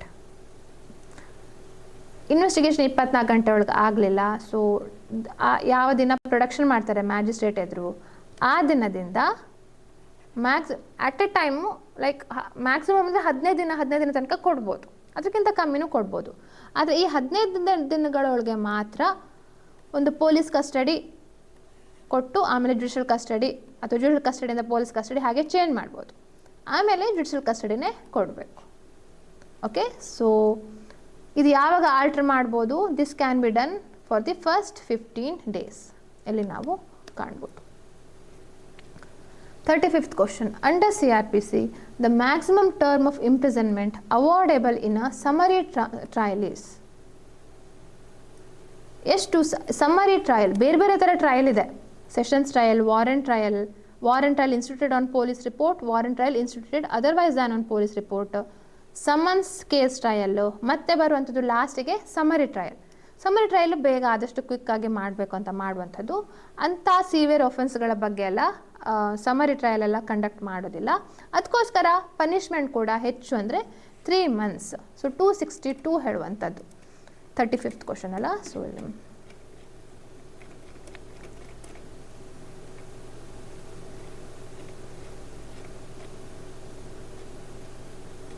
262 ಇಲ್ಲಿ ಹೇಳ್ತಾರೆ. It should not exceed 3 months ಹೇಳಿ ನಾವು ಕಾಣ್ತೇವೆ. 36th question. The provisions of plea bargaining under 21A of CRPC are not applicable if the offence is committed against a child below the age of. Plea bargaining ಹೇಳುವಂಥದ್ದೊಂದು ಮಾಡ್ಬೋದು. ಎಷ್ಟೋ 5 ವರ್ಷ ಇದ್ದರೆ punishment ಕಮ್ಮಿ ಮಾಡಿ ಅಂತ ಹೇಳಿ ಕೇಳ್ಬೋದು, ಬಾರ್ಗೇನ್ ಮಾಡ್ಬೋದು ಪನಿಷ್ಮೆಂಟಲ್ಲಿ. ಅದು ಒಂದು ಕಾನ್ಸೆಪ್ಟ್ ಪ್ಲೀ ಬಾರ್ಗೇನಿಂಗ್. ಆದರೆ ಇದು ಸಿವಿಯರ್ ಒಫೆನ್ಸ್ಗಳಿಗೆಲ್ಲ ಅಪ್ಲೈ ಆಗೋದಿಲ್ಲ. ಸೊ ಯಾವುದ್ಯಾವುದು ಸೀರಿಯಸ್ ಒಫೆನ್ಸ್ಗಳು ಅಂದರೆ ಯಾವುದು ಡೆತ್ ಸೆಂಟೆನ್ಸ್ ಇರುತ್ತೆ, ಅಥವಾ ಯಾವುದು ಲೈಫ್ ಇಂಪ್ರಿಸನ್ಮೆಂಟ್ ಇರುತ್ತೆ, ಅಥವಾ ಯಾವ ಪನಿಷ್ಮೆಂಟು 7 ವರ್ಷಕ್ಕಿಂತ ಜಾಸ್ತಿ ಇರುತ್ತೆ, ಅಥವಾ ಸೋಷಲ್ ಎಕನಾಮಿಕ್ ಕಂಡೀಷನ್ಗೆ ಅಫೆಕ್ಟ್ ಆಗುವಂತಹ ಒಫೆನ್ಸಸ್ಗಳು ಅಂದರೆ ಡೌರಿ ಪ್ರಾಹಿಬಿಷನ್ ಆ್ಯಕ್ಟ್ ಅದೆಲ್ಲ ಇದೆಲ್ಲ ಒಂದು ಲಿಸ್ಟ್ ಇದೆ, ಇಂತಿಂಥ ಆ್ಯಕ್ಟ್ಗಳು this is against socio and economic condition ಅಂತ ಹೇಳಿ. ಸೊ ಅದಕ್ಕೋಸ್ಕರ ಅಥವಾ ಯಾವುದೇ ಒಂದು ಒಫೆನ್ಸು ಹೆಂಗಸಿನ ವಿರುದ್ಧ ಆಗಿದ್ದರೆ ಅಥವಾ 14 ವರ್ಷದಕ್ಕಿಂತ ಕೆಳಗಿನ ಮಗುವಿಗೆ ಆಗಿದ್ದರೆ then plea bargaining is not applicable ಅಂತೇಳಿ ನಾವು ಕಾಣ್ತೇವೆ. ಸೊ ಆನ್ಸರ್ ಈಸ್ 14 years, 16 ಅಲ್ಲ 14 years. So what I suggest, ಎಲ್ಲರೂ ನಾನು ಇದು ಒಂದ್ಸಲ ಆನ್ಸರ್ ಮಾಡ್ತಾನಲ್ಲ, ಒಂದ್ಸಲ ನೀವು ಆ ಮಾರ್ಕ್ ಟೆಸ್ಟನ್ನು ಆ್ಯಕ್ಚುಲಿ ಒಂದು ಅಟೆಂಪ್ಟ್ ಮಾಡಿ ನೋಡಿ. 1 hour ಟೈಮ್ ಇದೆ. ಇಫ್ ಕಮ್ಮಿ ಬಂದರೆ 40-50 ಮಾರ್ಕ್ಸ್ ಬಂದರೆ ನಿಮ್ಗೆ ಆವಾಗ you have to study seriously, ತುಂಬ ಸೀರಿಯಸ್ ಆಗಿ ಓದಬೇಕು. ಯಾಕಂದರೆ ತುಂಬ ಕಷ್ಟದ ಕ್ವಶನ್ಸ್ ಅಲ್ಲ, ಜಸ್ಟ್ ರ್ಯಾಂಡಮ್ ಆಗಿ ಸೆಕ್ಷನ್ ಬೇಸ್ಡ್ ಕ್ವಶನ್ಸ್ ಕೊಟ್ಟಿದ್ದು ನಾನು. ಓಕೆ, ಸೊ ಪ್ಲೀಸ್ ಅಸೆಸ್, ನೀವೇ ಅಸೆಸ್ ಮಾಡ್ಕೊಳ್ಬೋದು. ನಿಮ್ಮದು ರ್ಯಾಂಕಿಂಗ್ ಲೀಡರ್ ಬೋರ್ಡ್ ಎಲ್ಲ ಬರುತ್ತೆ ಅದರಲ್ಲಿ. So please try that. This is like my suggestion, ನಿಮ್ಗೆಲ್ರಿಗೂ ಹೇಳುವಂಥದ್ದು. ಸೊ ನನ್ನ ಸ್ಟೂಡೆಂಟ್ಸು ಲೈಕ್ ಯಾರು ಕ್ಲಾಸಸ್ಗಳು ಅಟೆಂಡ್ ಆಗ್ತೀರಿ, ನಿಮಗೆಲ್ರಿಗೂ ಗೊತ್ತಿರ್ಬೋದು. I always suggest to take the test. ಎಷ್ಟು ಟೆಸ್ಟ್ ಆಗುತ್ತೋ ಅಷ್ಟು ತೊಗೊಳ್ಳಿ ಅಂತ. ಸೊ ಪ್ರತಿದಿನ ಟೆಸ್ಟ್ ಆಗದಿದ್ರೆ ಲೈಕ್ ಈ ಥರ ಮಾಕ್ ಟೆಸ್ಟ್ಗಳನ್ನು ಅಟೆಂಡ್ ಮಾಡಿ ಮಾರ್ಕ್ಸ್ ಎಷ್ಟು ಅಂತ ನೋಟ್ ಮಾಡ್ಕೊಳ್ಳಿ. Like what is your improvement ಅಂತ ನೋಡ್ತಾ ಹೋಗಿ. Next cognisable offence. Cognisable offence ಅಂದರೆ ಯಾವುದು? CRPCಲಿ ಬರುವಂಥ ಡೆಫಿನೇಷನ್. ಕಾಗ್ನಿಸಬಲ್ ಅಫೆನ್ಸ್ ಅಂದರೆ ಯಾವ ಡೆಫಿನೇಷನ್ ಪ್ರಕಾರ ಪೊಲೀಸ್ ಆಫೀಸರು ಅರೆಸ್ಟ್ ಮಾಡ್ಬೋದು, ವಾರೆಂಟ್ ಇಲ್ಲದೆ ಸಹ ಅರೆಸ್ಟ್ ಮಾಡುವಂಥ ಅಫೆನ್ಸಸ್ಗಳು ಕಾಗ್ನಿಸಬಲ್ ಅಫೆನ್ಸು. ಹಾಗೆ ಇನ್ವೆಸ್ಟಿಗೇಷನ್ ಕೂಡ ಅದೇ ರೀತಿ ಆಗುತ್ತೆ. ಇದು ಅರೆಸ್ಟ್ ಆದರೆ ಇನ್ವೆಸ್ಟಿಗೇಷನ್ ಸಹ ಮ್ಯಾಜಿಸ್ಟ್ರೇಟಿಂದ ಅಥಾರಿಟಿ ಬೇಕಂತ ಇಲ್ಲ, ಡೈರೆಕ್ಟಾಗಿ ಇನ್ವೆಸ್ಟಿಗೇಷನ್ ಸ್ಟಾರ್ಟ್ ಮಾಡ್ಬೋದು. Okay, so this is cognisable offence. ಡೆಫಿನೇಷನ್ನು ನಾವಲ್ಲಿ ಸೆಕ್ಷನ್ 2C ಅಲ್ಲಿ ಕಾಣ್ತೇವೆ. Where a police officer can arrest without warrant, warrant ಇಲ್ಲದೆ ಅರೆಸ್ಟ್ ಮಾಡ್ಬೋದು. 38th question. Complaint. What do you mean by complaint? Complaint means any allegation made orally or in writing to a police officer. Any allegation made orally or in writing to a magistrate to take action against known or unknown person who has committed an offence. See police report and D. charge. What happens here? ಏನಾಗ್ತಿದ್ದು? Complaint ಅಂದರೆ ಮ್ಯಾಜಿಸ್ಟ್ರೇಟಿಗೆ ಮಾಡುವಂಥ complaint ಆಗಿರುತ್ತೆ. ನಮ್ಮ CRPC ಪ್ರಕಾರ ನಾವು ಜನರಲಾಗಿ FIR ಹೇಳ್ತೇವಲ್ಲ, ಅದೇ ಕಂಪ್ಲೇಂಟ್ ಅಂತ. ಇದ್ರ ಪ್ರಕಾರ ಕಂಪ್ಲೇಂಟ್ ಹೇಳುವಂಥದ್ದು ಓರಲಿ ಅಥವಾ ರೈಟಿಂಗಲ್ಲಿ ಮಾಡಿರುವಂಥ ಕಂಪ್ಲೇಂಟ್ಸ್ಗಳು ಗೊತ್ತಿರೋ ವ್ಯಕ್ತಿ ಅಥವಾ ಗೊತ್ತಿಲ್ಲದಿರೋ ವ್ಯಕ್ತಿಯ ಬಗ್ಗೆ ಮಾಡಿದ್ರು ಸಹ ಅದು ಕಂಪ್ಲೇಂಟ್ ಅಂತ ಕರೆಸ್ಕೊಳ್ಳುತ್ತೆ. ಸೆಕ್ಷನ್ 2D ಅಲ್ಲಿ ಬರುವಂಥದ್ದು. Next 39. Summons case means a case relating to an offence punishable with death, imprisonment for life, imprisonment for a term exceeding 2 years, imprisonment for a term not exceeding 2 years. Summons case ಅಂದರೆ ಏನು? Summons case warrant case ಅಂತ ಹೇಳಿ. Warrant case ಅಂದರೆ ಯಾವುದು 2 ವರ್ಷಕ್ಕಿಂತ ಜಾಸ್ತಿ punishment ಇರುವಂಥದ್ದು ಅದೆಲ್ಲವೂ ಕೂಡ ವಾರೆಂಟ್. 2 ವರ್ಷಕ್ಕಿಂತ ಜಾಸ್ತಿ ಪನಿಷ್ಮೆಂಟು ಮತ್ತು ಲೈಫು ಮತ್ತು ಡೆತ್ ಇಂಪ್ರಿಸನ್ಮೆಂಟ್, ಡೆತ್ ಪನಿಷ್ಮೆಂಟ್ ಇರುವಂಥ ಎಲ್ಲವೂ ಕೂಡ ವಾರೆಂಟ್ ಕೇಸ್. ಅದನ್ನು ಬಿಟ್ಟು ಸಮನ್ಸ್ ಕೇಸ್ ಅಂತ ಹೇಳುವಂಥದ್ದು ನಾವು ಎಲ್ಲಿ ನೋಡ್ಬೋದು? imprisonment for a term not exceeding 2 years. D is the correct answer. Okay, section 2W ಹೇಳುವಂಥದ್ದು ಯಾವುದು ವಾರೆಂಟ್ ಕೇಸ್ ಅಲ್ವೋ ಅದು ಸಮನ್ಸ್ ಕೇಸ್ ಅಂತ ಕರೆಸ್ಕೊಳ್ತದೆ. Next 40th question. A first information report. A first information report means a complaint made to be High Court, a complaint made to magistrate, a complaint filed under section 199 CRPC, information relating to commission of a cognizable offence given to an officer in charge of a police station. So what is the answer here? FIR ಅಂದರೆ ಏನು? FIR ಅಂದರೆ complaint ಹೇಳೋದಕ್ಕಿಂತ ಹೆಚ್ಚಾಗಿ information ಕೊಡುವಂಥದ್ದು police ಆಫೀಸರ್ಗೆ. If it's an information relating to a cognizable offence ಅಂತ ನಾವು ಕಾಣ್ತೇವೆ. So D is the correct answer as per section 154 of CRPC. 41st question. Section 164 CRPC provides a special procedure for recording of. 164 ನಾವು ಹೆಚ್ಚಾಗಿ ನೋಡುವಂಥದ್ದು investigation ಟೈಮಲ್ಲಿ magistrate ಕನ್ಫೆಷನ್ನ record ಮಾಡುವಂಥದ್ದು ಅಂತ. Like generally we understand confession ಅಂದರೆ ಯಾವುದೋ ತಮ್ಮ ಗಿಲ್ಟನ್ನು ಅಕ್ಸೆಪ್ಟ್ ಮಾಡ್ಕೊಳ್ಳುವಂಥದ್ದು. ಅದೇ ರೀತಿ ಕೆಲವೊಂದು ಸ್ಟೇಟ್ಮೆಂಟ್ಸ್ಗಳೇನಿರ್ತವೆ ಅದನ್ನು ಕೂಡ they can which are not of a confession nature, ಅದನ್ನು ಕೂಡ ಮ್ಯಾಜಿಸ್ಟ್ರೇಟ್ ರೆಕಾರ್ಡ್ ಮಾಡ್ಬೋದು. ಸೊ ಅಲ್ಟಿಮೇಟ್ಲಿ ಏನು ಮ್ಯಾಜಿಸ್ಟ್ರೇಟ್ ರೆಕಾರ್ಡ್ ಮಾಡುವಂತಹ ವಿಷಯಗಳಾಗಿರ್ತವೆ ಇಲ್ಲಿ, ಆಯಿತಾ? So it belongs to, it applies to both confession as well as statements made during the course of investigation. ಅದನ್ನು ನಾವು ಕಾಣ್ಬೋದು. 42nd question. Under TP Act, which one of the following is correctly matched? ಯಾವುದು is correctly okay. Condition restraining alienation, rule against perpetuity, conditional transfer and D none of the above. Actually ಇಲ್ಲಿ 2 answer correct ಆಗುತ್ತೆ. ಇಲ್ಲಿ ನೋಡಿ, condition restraining ಏಲಿನೇಷನ್ section 10 ಅಲ್ಲಿ section 9 ಅಂತ ಇತ್ತು. Okay, ಹಾಗೆ conditional transfer ಅಂತ ಹೇಳುವಂಥದ್ದು ಇದು ಸೆಕ್ಷನ್ 25, ಸೆಕ್ಷನ್ 19 ಅಲ್ಲ, ಸೆಕ್ಷನ್ 19 ವೆಸ್ಟೆಡ್ ಇಂಟ್ರೆಸ್ಟ್ ಬಗ್ಗೆ ಬರುವಂಥದ್ದು. ರೂಲ್ ಅಗೇನ್ಸ್ಟ್ ಪರ್ಪೆಚುಟಿ ಸೆಕ್ಷನ್ 14 ನಾವು ಕಾಣ್ತೇವೆ.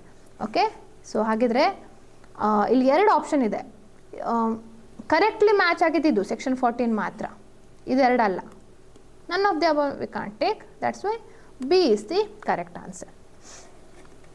43rd question, which of the following deals with the doctrine of election? Doctrine of election ಅಂದರೆ ಯಾವ ಪ್ರಾವಿಷನ್ ಅದು? ಟ್ರಾನ್ಸ್ಫರ್ ಆಫ್ ಪ್ರಾಪರ್ಟಿ ಆ್ಯಕ್ಟಲ್ಲಿ ಬರುವಂಥದ್ದು. ಟ್ರಾನ್ಸ್ಫರ್ ಆಫ್ ಪ್ರಾಪರ್ಟಿ ಆ್ಯಕ್ಟಲ್ಲಿ ಸೆಕ್ಷನ್ 35 ಹೇಳುತ್ತೆ, ಒಂದು ವೇಳೆ if you are getting a benefit, ಹಾಗೆ ಬರ್ಡನ್ ಕೂಡ ಸಿಗ್ತಾ ಇದೆ ಅಂತ ಆದರೆ ಬೆನಿಫಿಟ್ ತಗೊಳ್ಳೋ ಜೊತೆಗೆ ನೀವು ಬೆನಿಫಿಟನ್ನು ಅಕ್ಸೆಪ್ಟ್ ಮಾಡಿ ಬರ್ಡನನ್ನು ತಿರಸ್ಕಾರ ಮಾಡಲಿಕ್ಕೆ ಸಾಧ್ಯ ಇಲ್ಲ ಅಂತ ಹೇಳುವಂಥದ್ದು. You cannot blow hot and cold at the same time, you cannot approbate or reprobate ಹೇಳುವಂಥದ್ದು. ಸೊ ಅದು ಬಹಳಷ್ಟು ಲೆಂದಿ ಪ್ರಿನ್ಸಿಪಲ್ ಅದು. So section 35 is the answer. Next 44, section 41 of TP act is the statutory application of the law of waiver, estoppel, res judicata ಹಾಗೆ res ಸಬ್ ಜುಡೈಸ್. Section 41 ಯಾವುದ್ರ ಬಗ್ಗೆ ಹೇಳುತ್ತೆ? TP ಆ್ಯಕ್ಟ್ನ ಎಸ್ಟಾಪೆಲ್ section 41 ಹೇಳುತ್ತೆ, section 43 ಹೇಳುತ್ತೆ. ಇದು ಸೆಕ್ಷನ್ 41 ಆಸ್ಟೆನ್ಸಿಬಲ್ ಓನರ್ ಇದ್ದರೆ, ತೋರಿಕೆಯ ಒಡೆ ಇದ್ದರೆ ಅವನು ಮಾಡುವಂಥ ಟ್ರಾನ್ಸ್ಫರು, ಬೇನಾಮಿ ಓನರ್ಸ್ ಅಂತೆಲ್ಲ ಹೇಳ್ತಾರಲ್ಲ, ಅವನು ಮಾಡುವಂಥ ಟ್ರಾನ್ಸ್ಫರ್ ಬಗ್ಗೆ ಹೇಳುತ್ತೆ. ಇವನು ಮಾಡಿರೋ ಟ್ರಾನ್ಸ್ಫರ್ ಸಹ ವ್ಯಾಲಿಡ್ ಆಗತ್ತೆ ಅಂತ ಹೇಳುವಂಥದ್ದು section 41. Doctrine of holding over ಅಂತಲೂ ಕರೀತಾರೆ ಅದಕ್ಕೆ. ನೆಕ್ಸ್ಟ್, ವಿದಿನ್ ದ measuring ಅಲ್ಲ, meaning. Within the meaning of section 3 of TP act, the ಇಮ್ಮೊಬಲ್ property does not include only standing timber and grass, only standing timber, house and crops, only standing timber, growing crops or grass, and D, only grass. Immobile property, transfer of property actually immobile property ಏನಂತ full ಆಗಿ definition ಕೊಡೋದಿಲ್ಲ, but they say that which is not ಇಮ್ಮೊಬಲ್ property, ಯಾವುದದು exclude ಆಗುತ್ತೆ. ಅವ್ರು ಹೇಳ್ತಾರೆ standing timber ಬರೋದಿಲ್ಲ, growing crops, gross ಅದೆಲ್ಲವೂ ಕೂಡ ಇಮ್ಮೊಬಲ್ ಪ್ರಾಪರ್ಟಿಲಿ ಬರೋದಿಲ್ಲ ಅಂತ ಹೇಳಿ ಹೇಳ್ತಾರೆ. Next one, which is not the ಇಮ್ಮೊಬಲ್ property. ಇಲ್ಲಿ ಕೆಲವೊಂದು ಎಕ್ಸಾಂಪಲ್ ಕೊಟ್ಟು ಯಾವುದು ಇಮ್ಮೊಬಲ್ ಪ್ರಾಪರ್ಟಿ ಅಲ್ಲ ಅಂತ ಕೇಳ್ತಿದ್ದಾರೆ. ಇಮ್ಮೊಬಲ್ ಪ್ರಾಪರ್ಟಿ ಅಂದರೆ ಯಾವುದು? ಒಂದು land, next benefits arising out of land. So ಇದೆಲ್ಲ right of way, life interest in income of immovable property, ಅದೆಲ್ಲವೂ ಕೂಡ benefit arising out of land. Land ಅಲ್ದಿದ್ರು ಅದರಿಂದ ಬರುವಂತಹ ಬೆನಿಫಿಟ್ಸ್ಗಳು. ಅಥವಾ things which are attach to earth, ಭೂಮಿಗೆ ಯಾವುದು ಅಟ್ಯಾಚ್ ಆಗಿರುತ್ತೆ ಪರ್ಮನೆಂಟ್ ನೇಚರಲ್ಲಿ, ಅದಕ್ಕೋಸ್ಕರ ಅವು ಇಮ್ಮೊಬಲ್ ಪ್ರಾಪರ್ಟಿ ಅಂತ ಕರೀತಾರೆ. ಆದರೆ ಈ ಕ್ರಾಪ್ಸ್ಗಳೆಲ್ಲವೂ ಕೂಡ ಅದನ್ನು ಕಟ್ ಮಾಡಿ ಮಾರಾಟ ಮಾಡುವಂಥದ್ದು. ಟಿಂಬರ್ ಸಹ ಮನೆ ಕಟ್ಟಲಿಕ್ಕೆಲ್ಲ ಕಟ್ ಮಾಡಿ ಮಾರಾಟ ಮಾಡುವಂಥದ್ದು. That's why this is not an ಇಮ್ಮೊಬಲ್ property, growing crops. 47th question, under TP Act, the right and liabilities of buyer and seller are dealt in section 55. Direct question. ಮಾರಾಟಗಾರನ, seller ಇರ್ತಾನಲ್ಲ ಅವನ rights, ಮಾರಾಟಗಾರನು ಮತ್ತು ಯಾರು purchase ಮಾಡ್ತಾನೆ ಅವನದು ಸಹ ಇಬ್ಬರದ್ದು ರೈಟ್ಸ್ ಲೈಬಿಲಿಟೀಸ್ ಹೇಳುವಂಥದ್ದು ಸೆಕ್ಷನ್ 55. ಸೊ ಭಾಳಷ್ಟು ಲೆಂದಿ ಸೆಕ್ಷನ್ ಅದು. Before sale, after sale, buyer's right, buyer's liabilities, seller's right, seller's liabilities ಹೇಳುವಂಥ ಭಾಳಷ್ಟು ಪ್ರಾವಿಷನ್ಸ್ಗಳಿವೆ. Next 48th, untouchability is abolished and its practice in any form is forbidden. ಅಸ್ಪೃಶ್ಯತೆ ಅದನ್ನು abolish ಮಾಡಿದ್ದಾರೆ, ಹಾಗೆ ಅದು ಯಾವುದೇ ರೀತಿಯಲ್ಲೂ ಪ್ರಾಕ್ಟೀಸ್ ಮಾಡಲಿಕ್ಕಿಲ್ಲ. ಅದು ಯಾವುದರಲ್ಲಿ ಹೇಳಿದ್ದಾರೆ? ಆರ್ಟಿಕಲ್ 17 ಹೇಳಿದ್ದಾರೆ, article 17 of the constitution. Next, fundamental freedoms given under article 19 of the constitution are available only to. So I am going very quick ಆಯಿತಾ? ಸೊ ಪ್ಲೀಸ್, ಯಾಕೆಂದರೆ ಆಲ್ರೆಡಿ 1 hour ಆಯಿತು, we have to complete 100 questions, ಅದಕ್ಕೋಸ್ಕರ ತುಂಬ ಕ್ವಿಕ್ಕಾಗಿ ಹೋಗ್ತಿದ್ದೇನೆ. So fundamental freedom ಅಂದರೆ article 19 ಯಾವುದಕ್ಕೆ ಕೊಡ್ತಾರೆ ಅಂತ. ಯಾಕೆಂದರೆ ಎಷ್ಟೋ ಫ್ರೀಡಮ್ಸ್ಗಳು ಎಲ್ಲ ವ್ಯಕ್ತಿಗಳಿಗೂ ಕೊಡ್ತಾರೆ. ಆರ್ಟಿಕಲ್ 14 ಅಥವಾ ಆರ್ಟಿಕಲ್ 21 ಅದೆಲ್ಲವೂ ಕೂಡ ನೀವು ಸಿಟಿಸನ್ಸ್ ಇರಲಿ, ಸಿಟಿಸನ್ಸ್ ಅಲ್ಲದೆ ಇರಲಿ, it is available to everyone. ಆದರೆ ಫ್ರೀಡಮ್ ಅಂತ ಏನಿರುತ್ತೆ ಅದು ಎಲ್ರಿಗೂ ಸಿಗುವಂಥದ್ದಲ್ಲ, ಕೇವಲ ಭಾರತದ ಪ್ರಜೆಗಳಿಗೆ ಮಾತ್ರ. Article 19. Next, which of the following freedom is removed from article 19 as a fundamental freedom.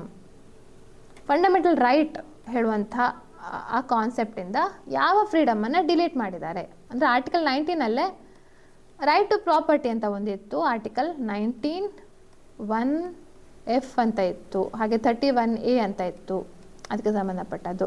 ಅದನ್ನೆಲ್ಲವೂ ಕೂಡ ಡಿಲೀಟ್ ಮಾಡಿ 300 ಅಂತ ಒಂದು ಮಾಡಿದ್ದಾರೆ ಅಷ್ಟೇ.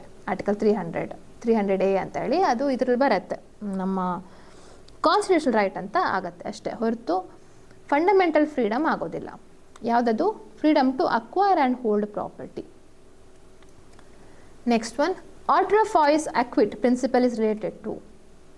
ಇದು ಆಟ್ರಫಾಯ್ಸ್ ಅಕ್ವಿಟ್ ಹೇಳುವಂಥದ್ದು ಡೈರೆಕ್ಟ್ ಡಬಲ್ ಜಿಯೋಪಾರ್ಟಿಗೆ ಬರುವಂಥದ್ದು. ನಮ್ಮ article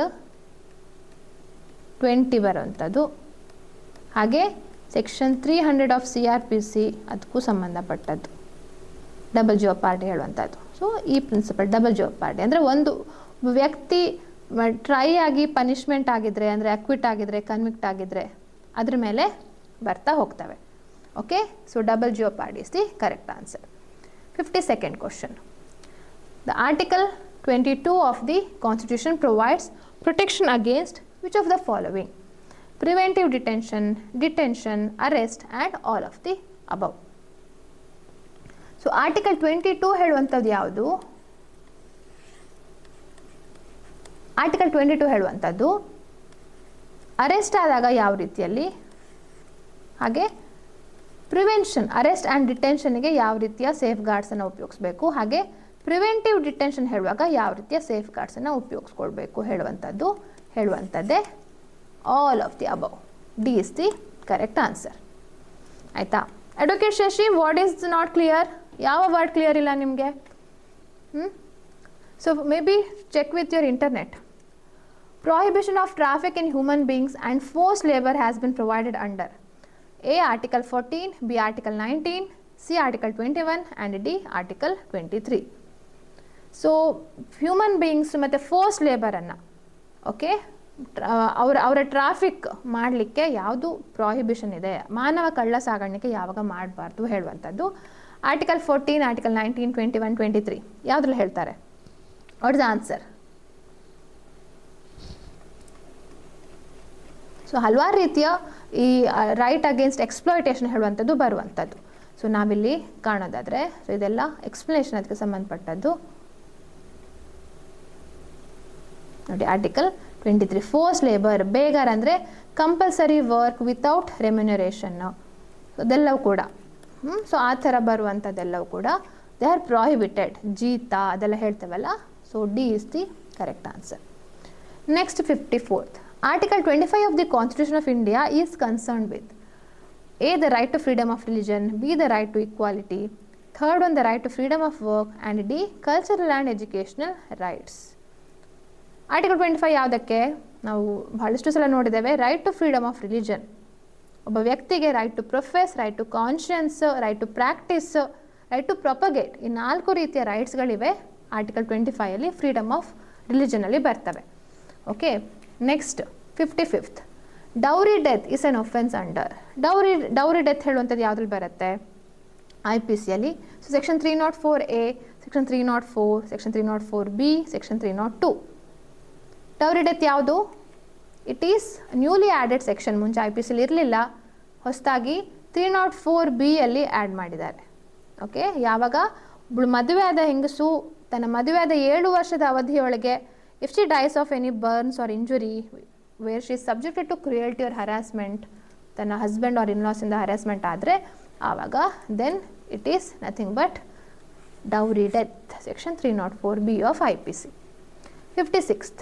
Voluntarily attempting to throw acid on any persons is punishable under section dash of IPC. ಇದು ಕೂಡ ಹೊಸದಾಗಿ ಆ್ಯಡ್ ಆಗಿದ್ದ ಸೆಕ್ಷನ್ನು. ಹರ್ಟ್ ಮಾಡಿದರೆ ಒಂದು ಪ್ರಾವಿಷನ್ನು, ಆ್ಯಸಿಡ್ ಥ್ರೋ ಮಾಡಿ ಅಟೆಂಪ್ಟ್ ಮಾಡಿ ಸಹ ಒಂದು provision. Okay, so that is 326A ಮತ್ತು 326B ಇದೆ. ಇಲ್ಲಿ ನಾವು ಕಾಣುವಂಥದ್ದು 326B. ಇಲ್ಲಿ ನೋಡಿ, voluntarily throwing or attempting to throw acid 326B ಅಲ್ಲಿ ಬರುತ್ತೆ. 326 ಕಾಸಿಂಗ್ ಗ್ರೀವಿಯಸ್ ಹರ್ಟ್ ಅಲ್ವಾ, ಹರ್ಟ್ ಗ್ರೀವಿಯಸ್ ಹರ್ಟ್ಗೆ ಸಂಬಂಧಪಟ್ಟದ್ದು. ಅದೇ ಆ್ಯಸಿಡ್ ಎರಚಿ ಇದು ಮಾಡಿದರೆ 326B ಬರುತ್ತೆ. Next 57th question. The mens rea required under section 299 of the Indian penal Code is. Okay, ನನಗೆ ಇದನ್ನೇ intention or knowledge is the correct answer. ಇದಕ್ಕೆ ಫಸ್ಟ್ ನಾವು 299 ಕಲ್ಪೇಬಲ್ ಹೋಮಿಸೈಡ್ ಮತ್ತು ಸೆಕ್ಷನ್ 300 ಮರ್ಡರ್ ಹೇಳುವಂಥ ಒಂದು 2 ಡೆಫಿನೇಷನ್ ತಿಳ್ಕೊಳ್ಳೇಬೇಕು. ಸೊ ಇದರಲ್ಲಿ detail class ನಾಳೆ ಆ್ಯಪಲ್ಲಿ ಇದೆ. Okay, if anyone is interested you can join. What's the difference between culpable homicide ಮತ್ತು ಮರ್ಡರ್, ಸೆಕ್ಷನ್ 299 ಮತ್ತು ಸೆಕ್ಷನ್ 300 ಮಧ್ಯೆ ಏನು ಡಿಫ್ರೆನ್ಸ್ ಇದೆ ಅಂತ ಹೇಳಿ ಕರೆಕ್ಟ್ ಇವತ್ತು ಏನು 8 ಗಂಟೆಗೆ ಟೈಮ್ ಇತ್ತು, ಕ್ಲಾಸ್ ಇತ್ತಲ್ಲ, ಅದೇ ಟೈಮಿಗೆ ಫ್ರೀ ಕ್ಲಾಸ್ ಇದೆ. ಅದನ್ನು ನೀವು ಜಾಯ್ನ್ ಆಗ್ಬೋದು. ಆ್ಯಪಲ್ಲಿ ಲಿಂಕ್ ಇದೆ, ಅದನ್ನು ನೀವು ಕ್ಲಾಸ್ ಸ್ಟಾರ್ಟ್ ಆದಾಗ ನಿಮ್ಗೆ ನೋಟಿಫಿಕೇಷನ್ ಹೋಗುತ್ತೆ. ಸೊ ಇಲ್ಲಿ 299 ಹೇಳುವಂಥದ್ದು ಇಂಟೆನ್ಷನ್, ನಾಲೆಜ್, ಒಂದು ಪರ್ಪಸ್ ಇರಬೇಕು, ಅವರಿಗೆ ಉದ್ದೇಶ ಇರಬೇಕು ಅಥವಾ ಅದ್ರ ಬಗ್ಗೆ ಮಾಹಿತಿ ಇರಬೇಕು. ಆ ಮೆನ್ಸ್ರಿಯ ಕೇಳ್ತಾರೆ. 58th, hurt as defined in section 319 of IPC is causing dash of the following to any person. Hurting ಅಂದರೆ ಏನು? ಹರ್ಟ್ ಅಂದರೆ ಒಂದು ಬಾಡಿಲಿ ಪೇನ್ ಆಗಿರಬೇಕು, ಡಿಸೀಸ್ ಆಗಿರಬೇಕು ಅಥವಾ ಇನ್ಫಾರ್ಮಿಟಿ. 319 ಅದರ ಡೆಫಿನೇಷನ್ ಹೇಳ್ತಾರೆ. ಸೊ ಇದು ಸಾಮಾನ್ಯ ಗಾಯ, ತೀವ್ರ ಗಾಯ ಅಲ್ಲ. ಸಾಮಾನ್ಯ ಗಾಯ ಆದರೆ ಇದು ಮೂರಲ್ಲಿ ಯಾವುದಾದ್ರು ಒಂದು ಆದರೆ ಆಯಿತು. ಒಂದು ಬಾಡಿಲಿ ಪೇನ್, ನೋವಿರ್ಬೋದು ಅಥವಾ ಯಾವ್ದಾದ್ರು ಸಣ್ಣ ಕಾಯಿಲೆ ಇರ್ಬೋದು ಅಥವಾ ಅವರಿಗೆ ಸ್ವಲ್ಪ ಇನ್ಫಾರ್ಮಿಟಿ, ಸ್ಟೇಬಲ್ ಇಲ್ಲ ಅವರ ಆರೋಗ್ಯದಲ್ಲಿ. All this will become hurt. Any hurt is grievous if it causes the sufferer to be in severe bodily pain or unable to follow his ordinary pursuits during the space to 15 days, 20 days, 25 days and 30 days.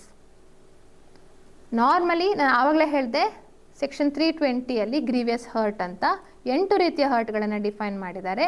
So ಈ 8 ರೀತಿಯ ಹರ್ಟ್ಗಳನ್ನು define ಮಾಡಿದಾಗ 8ನೇ ಹರ್ಟಲ್ಲಿ ಹೇಳ್ತಾರೆ, ಒಬ್ಬ ವ್ಯಕ್ತಿ 20 ದಿನ ಕನಿಷ್ಠ 20 ದಿನ hospitalise ಆದರೆ then it will be considered as hospitalise. ಯಾಕೆ? ತುಂಬ ಸಿವಿಯರ್ ಬಾಡಿಲಿ ಪೇನ್ ಕಾರಣದಿಂದ ಹಾಸ್ಪಿಟಲೈಸ್ ಆದರೆ then it is known as grievous hurt ಅಂತ ಹೇಳ್ಬೋದು.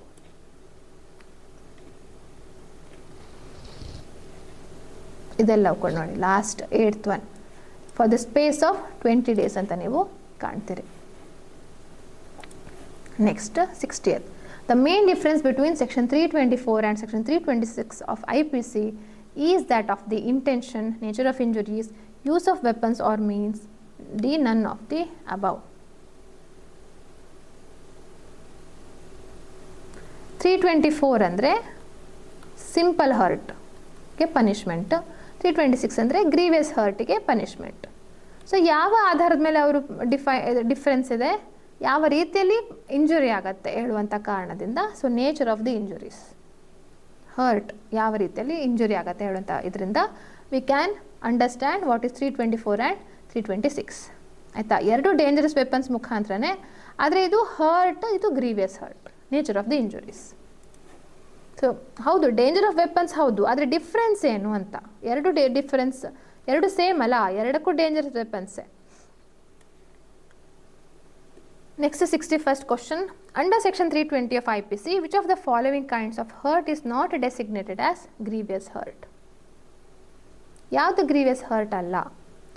Emasculation, privation of any joint, permanent disfiguration of the chest and dislocation of tooth. ಇಲ್ಲಿ ನಾವು ಕಾಣೋ ಪ್ರಕಾರ ಸೆಕ್ಷನ್ 320 IPC ಪ್ರಕಾರ ಇದು 3 ಕೂಡ they are considered to be grievous hurt. ಆದರೆ ಪರ್ಮನೆಂಟ್ ಡಿಸ್ಫಿಗರೇಷನ್ ಆಫ್ ದಿ ಚೆಸ್ಟನ್ನು ಗ್ರೀವಿಯಸ್ ಹರ್ಟ್ ಅಂತ ಹೇಳಿಲ್ಲ. That's why C is the correct answer. 62nd question, how many exceptions have been provided for the offence of defamation under section 499? ಮಾನಹಾನಿ ಮಾಡ್ತಾ ಇದ್ದರೆ ಅದೊಂದು offence, ಆದರೆ ಕೆಲವೊಂದು ಎಕ್ಸೆಪ್ಷನ್ಸ್ಗಳಿವೆ. ಎಷ್ಟು ಎಕ್ಸೆಪ್ಷನ್ಗಳು ಕೊಟ್ಟಿದ್ದಾರೆ? 499 ಡಿಫೈನಿಂಗ್ ಸೆಕ್ಷನ್ 10 ಎಕ್ಸೆಪ್ಷನ್ಗಳನ್ನು ಕೊಟ್ಟಿದ್ದಾರೆ. Okay, an offense of criminal intimidation involves assault, battery, affray and threat. Criminal intimidation ಅಂದರೆ ನಾವು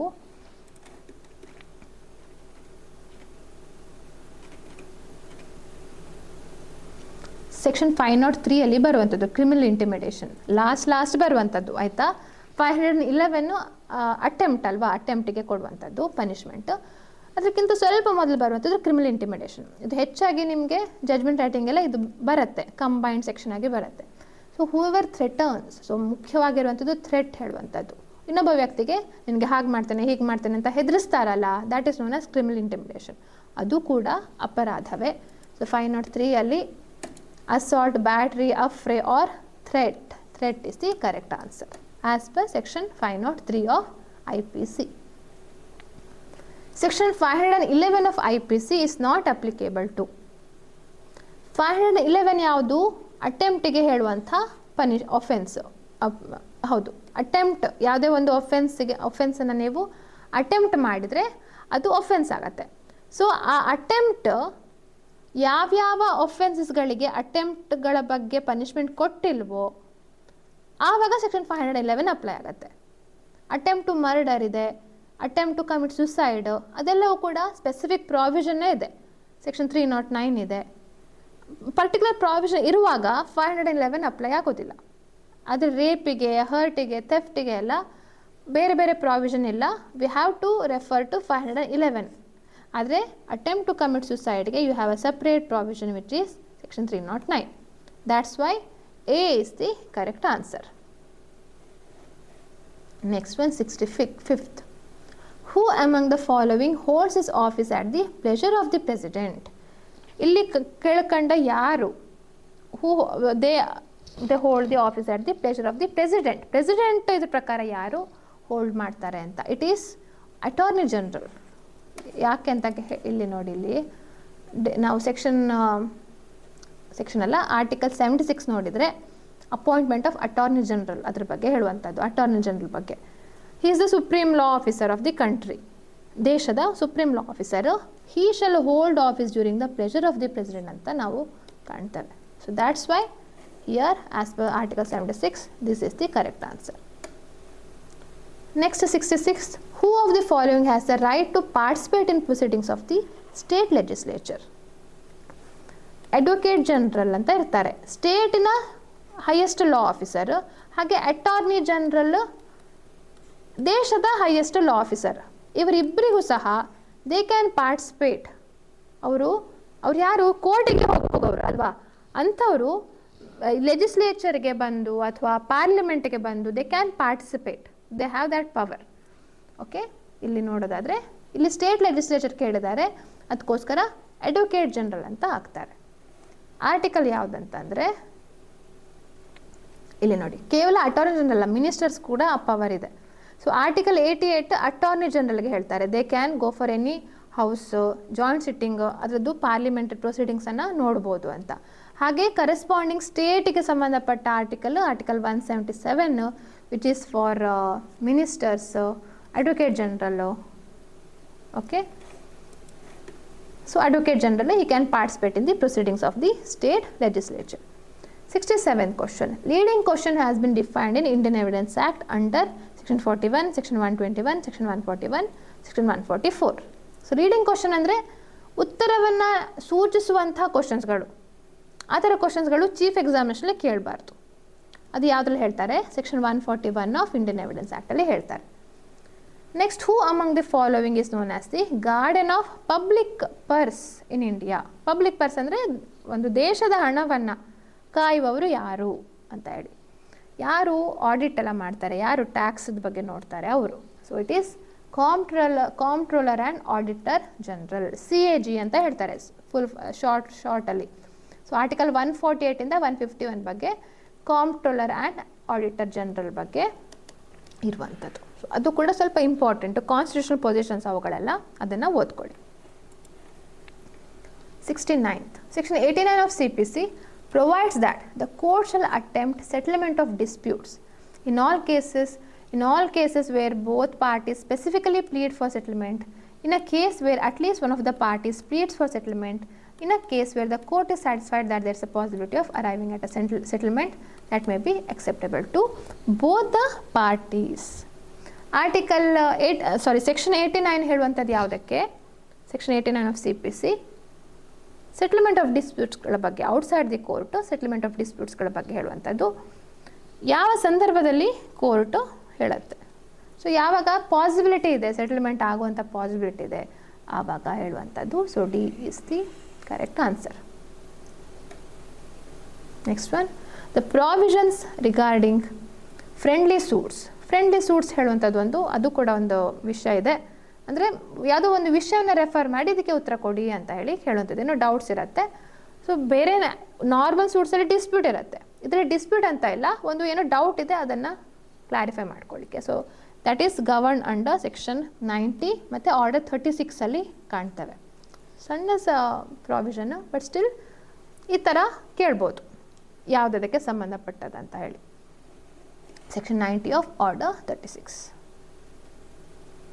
Who among the following may sue for public nuisance and other wrongful acts affecting the public? ನಾವಿದು actually IPC ಇಂದ ತಿಳ್ಕೊಳ್ತೇವೆ, ಆದರೆ IPC ಇದಲ್ಲ. This is a question under CPC section 91 code of civil ಪ್ರೊಸೀಜರಲ್ಲಿ. ಒಂದು ವೇಳೆ ಪಬ್ಲಿಕ್ ನ್ಯೂಸೆನ್ಸ್ ಆಗ್ತಾ ಇದೆ, ಪಬ್ಲಿಕ್ಕಿಗೆ ಅಫೆಕ್ಟ್ ಆಗ್ತಾ ಇರುವಂತಹ ಪ್ರಾಬ್ಲಮ್ ಇದೆ ಅಂತ ಆದರೆ ಸಿವಿಲ್ ಸೂಟ್ ಹಾಕ್ಬೋದು. ಕ್ರಿಮಿನಲ್ ಅಲ್ಲ, ಅಂದರೆ ಕ್ರಿಮಿನಲ್ ಬೇರೆ, that's different thing. But civil suit ಕೂಡ ಹಾಕ್ಬೋದು ಅಂತ ಹೇಳ್ತಾರೆ. ಸೊ ಅಡ್ವೊಕೇಟ್ ಜನರಲ್ ಅಥವಾ with the leave of the court by 2 or more persons only, anybody who is affected by it, A and B both. So ಇದನ್ನು file ಮಾಡಲಿಕ್ಕೆ respectable persons ಇರಬೇಕು, ನಂಬಿಕೆಗೆ ಅರ್ಹ ಇರುವಂಥ ವ್ಯಕ್ತಿಗಳು ಇರಬೇಕು. ಇಲ್ಲದ್ರೆ ಎಲ್ಲರೂ ಸುಮ್ಮನೆ ಪಕ್ಕದ ಮನೆಯವ್ರು ಹಾಗೆ ಮಾಡ್ತಾರೆ, ಇವ್ರು ಹಾಗೆ ಮಾಡ್ತಾರೆ ಅಂತ ಹೇಳಿ ಯಾರು ಬೇಕಾದರೂ ಈ ಪ್ರಾವಿಷನಲ್ಲಿ ಕೇಸ್ ಹಾಕ್ಬೋದು. ಅದಕ್ಕೆ ಒಂದು ಅಡ್ವೊಕೇಟ್ ಜನರಲ್ ಹಾಕಬೇಕು, ಇಲ್ವೋ ಇಬ್ಬರು, ಮಿನಿಮಮ್ ಕನಿಷ್ಠ ಇಬ್ಬರು ವ್ಯಕ್ತಿಗಳು ಕೋರ್ಟ್ನ ಪರ್ಮಿಷನಿಂದ ಕೇಸ್ ಹಾಕ್ಬೋದು. So answer A and B both. So anybody affected by it ಅಲ್ಲ, respectable persons in the society, ನಂಬಿಕೆಗೆ ಅರ್ಹ ಇರುವಂಥ ವ್ಯಕ್ತಿಗಳು ಹಾಕಿದರೆ ಇದನ್ನು ಪ್ರೊಸೀಡ್ ಮಾಡ್ಬೋದು under section 91. Next one, the object of oral examination under order 10 rule 2A of CPC is to settle the issues, to finally dispose of the case, to elucidate matter in controversy in the suit, to record evidence. Order 10 first hearing ಬಗ್ಗೆ ಹೇಳುವಂಥದ್ದು. ಆವಾಗ ಒಂದು oral examination ಮಾಡುತ್ತೆ. ಇದು chief examination evidence ಸ್ಟೇಜಿಂದಲ್ಲ, ಒಂದು just initial ಎವಿಡೆನ್ಸ್ಗಿಂತ ಮೊದಲು ಒಂದು oral examination ಅಂತ ಮಾಡಿದರೆ ಆ ಪ್ರಾವಿಷನ್ ಇದೆ. ಸೊ ಆರ್ಡರ್ 10 ಯಾವ ಕಾರಣಕ್ಕೆ ವ್ಯಕ್ತಿಗಳ ಹತ್ರ ಕೇಳ್ಬೋದು, ಏನರಪ್ಪ ನಿಮ್ಮ ಕೇಸ್ ಅಂತ ಹೇಳಿ.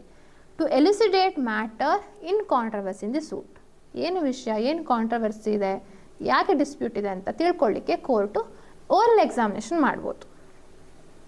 ಚೀಫ್ ಎಕ್ಸಾಮಿನೇಷನ್ ಎವಿಡೆನ್ಸ್ ಅಲ್ಲ, ಅದು ದ್ಯಾಟ್ ಪರ್ಟೇನ್ಸ್ ಟು ಆರ್ಡರ್ 18, ಇದು ಆರ್ಡರ್ 10 ನಾವು ಹೇಳ್ತಾ ಇರುವಂಥದ್ದು. Next, under which order of CPC provisions relating to appointment of receivers has been provided. Appointment of receivers ಯಾವುದ್ರ ಬಗ್ಗೆ ನಾವು ಕಾಣ್ತೇವೆ, order 40, order 38 arrest before judgment, attachment before judgment, order 39 temporary injunction ಮತ್ತು interlocutory orders, order 40 appointment of receivers ಬಗ್ಗೆ ಕಾಣುವಂಥದ್ದು. So ಇದೆಲ್ಲವೂ ಕೂಡ ಇಂಟರ್ಲಾಕ್ಯುಟರಿ ನೇಚರಲ್ಲಿ application ಹಾಕುವಂಥದ್ದು. ಸೆಕ್ಷನ್ 94 ಬರುತ್ತೆ ಅವುಗಳ ಉಲ್ಲೇಖ. ಹಾಗೆ ಆರ್ಡರ್ 38, ಆರ್ಡರ್ 39, ಆರ್ಡರ್ 40, ಹಾಗೆ ಆರ್ಡರ್ 26 ಇದೆಲ್ಲ ಸಪ್ಲಿಮೆಂಟಲ್ ಪ್ರೊಸೀಡಿಂಗ್ಸ್. ಆದರೆ ಆರ್ಡರ್ 26 ಬರುವಂಥದ್ದು ಇನ್ಸಿಡೆಂಟಲ್ ಪ್ರೊಸೀಡಿಂಗ್, ಸೆಕ್ಷನ್ 75. ಎಲ್ಲವೂ ಇಂಪಾರ್ಟೆಂಟ್ಗಳೇ. ಇಂಟರ್ಲಾಕ್ಯುಟರಿ ಅಪ್ಲಿಕೇಶನ್ ಮುಖಾಂತರ ಇದೆಲ್ಲವೂ ಕೂಡ ಇನ್ವೋಕ್ ಮಾಡ್ಬೋದು. Please remember order 40 rule 1 is the correct answer here. 74. A who is a citizen of India commits murder in Uganda. He is arrested in Delhi.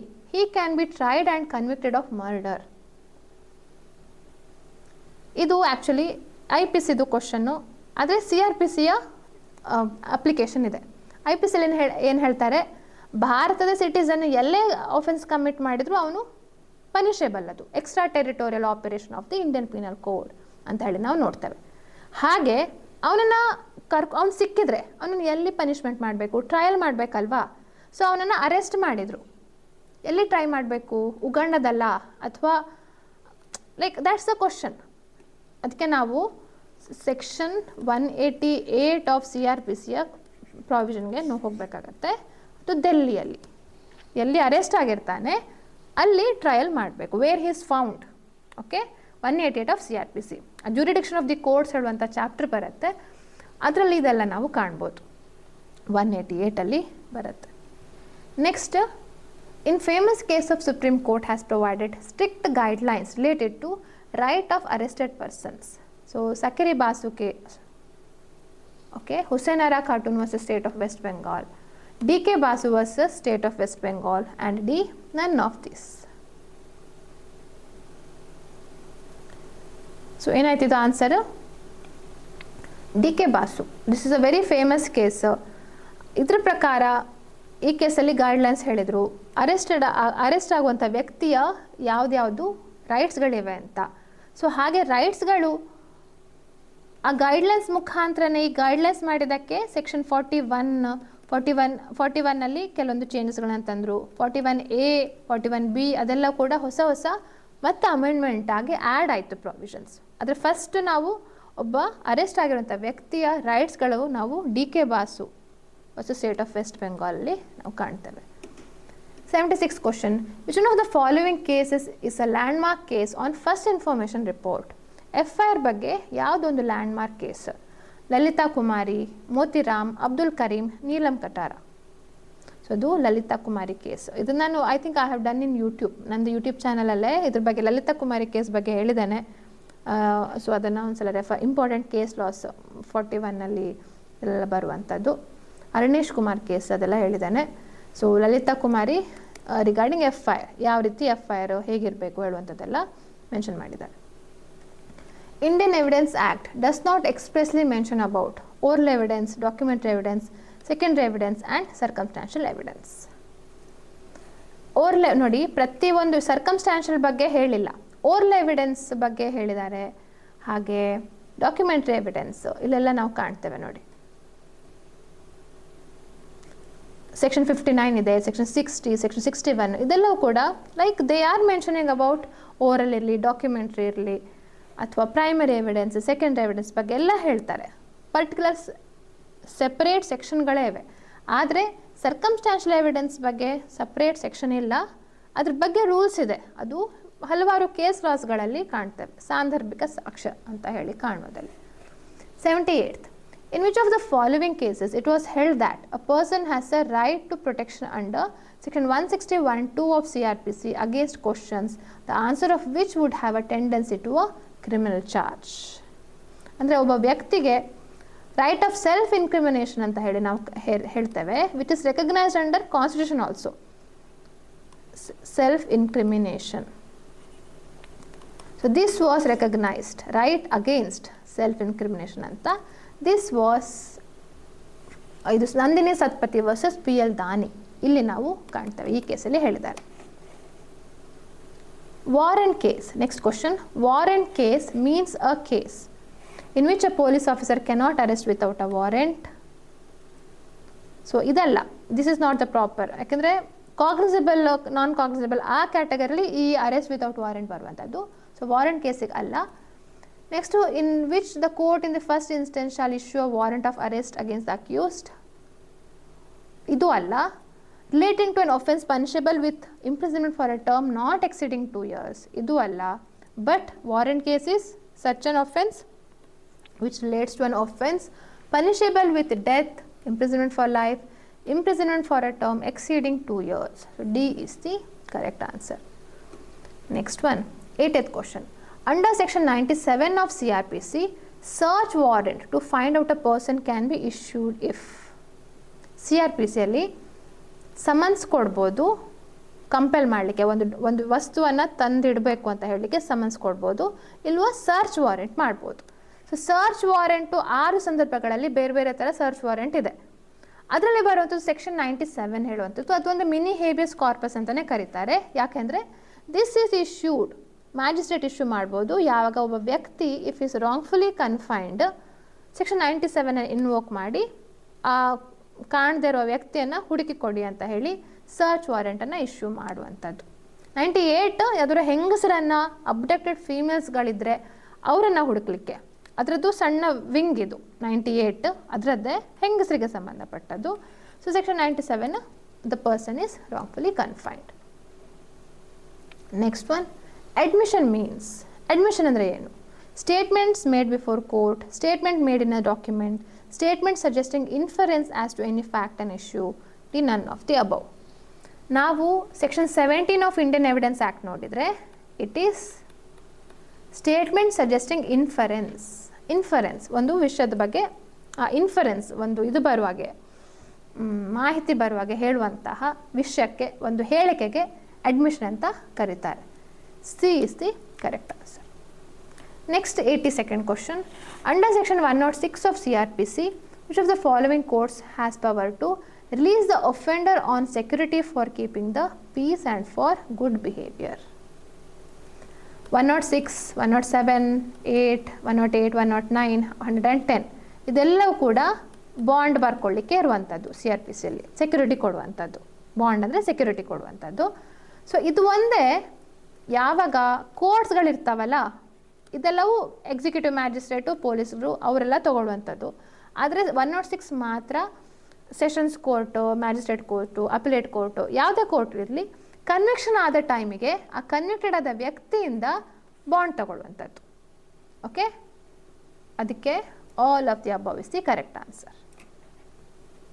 106 ಮಾತ್ರ conviction, on conviction apply ಆಗುತ್ತೆ. ಇದೆಲ್ಲವೂ ಮೊದಲೇ conviction ಆಗಲಿ ಆಗದೆ ಇರಲಿ ಮೊದಲೇ bond ತಗೊಳ್ಳುವಂಥದ್ದು, habitual ಅಫೆಂಡರ್ಸ್ಗೆ ಬಾಂಡ್ ತಗೊಳ್ಳುವಂಥದ್ದು. 83. Indian Evidence Act applies to civil proceedings only, criminal proceedings, both the civil and criminal proceedings, and D, none of the above. Evidence ನಾವು ಸಿವಿಲಲ್ಲೂ ಪ್ರೂವ್ ಮಾಡ್ತೇವೆ, ಕ್ರಿಮಿನಲ್ಲೂ ಪ್ರೂವ್ ಮಾಡ್ತೇವೆ.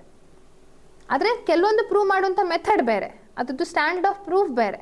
ಸಿವಿಲ್ ಆದರೆ ಪ್ರಿಪಾಂಡ್ರೆನ್ಸ್ ಆಫ್ ಪ್ರೊಬಾಬಿಲಿಟೀಸ್, ಆದರೆ criminal ಆದರೆ you have to prove beyond all reasonable doubt. ಆದರೆ evidence, primary documents, secondary evidence, oral evidence ಅದೆಲ್ಲವೂ ಸೇಮೇ. That's why this is applicable for both civil and criminal proceedings. Next 84th. The Indian Evidence Act was drafted by. Indian Evidence Act ಯಾರು draft ಮಾಡಿದ್ದು? It is none other than sir James F Stephen ಅಂತ ಒಬ್ಬರಿದ್ದರು. Lord Macaulay IPCಯನ್ನು draft ಮಾಡಿದ್ದು. ಇದು Indian evidence ಆ್ಯಕ್ಟನ್ನು draft ಮಾಡಿದ್ದು sir James Fitzgerald Stephen ಅಂತ ಹೇಳ್ತಾರೆ. ಈ ವ್ಯಕ್ತಿನ ನೆನ್ಪಿಟ್ಕೊಳ್ಳಿ. Next one, how many sections and chapters are there in Indian evidence act? ಎಷ್ಟು ಸೆಕ್ಷನ್ಸ್ಗಳು, ಎಷ್ಟು ಚಾಪ್ಟರ್ಗಳಿವೆ ಅಂತ.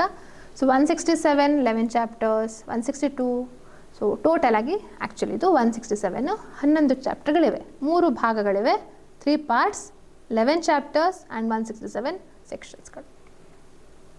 Next 86th. Which of the following sections of Indian Evidence Act provides that evidence may be given of facts in issue and relevant facts?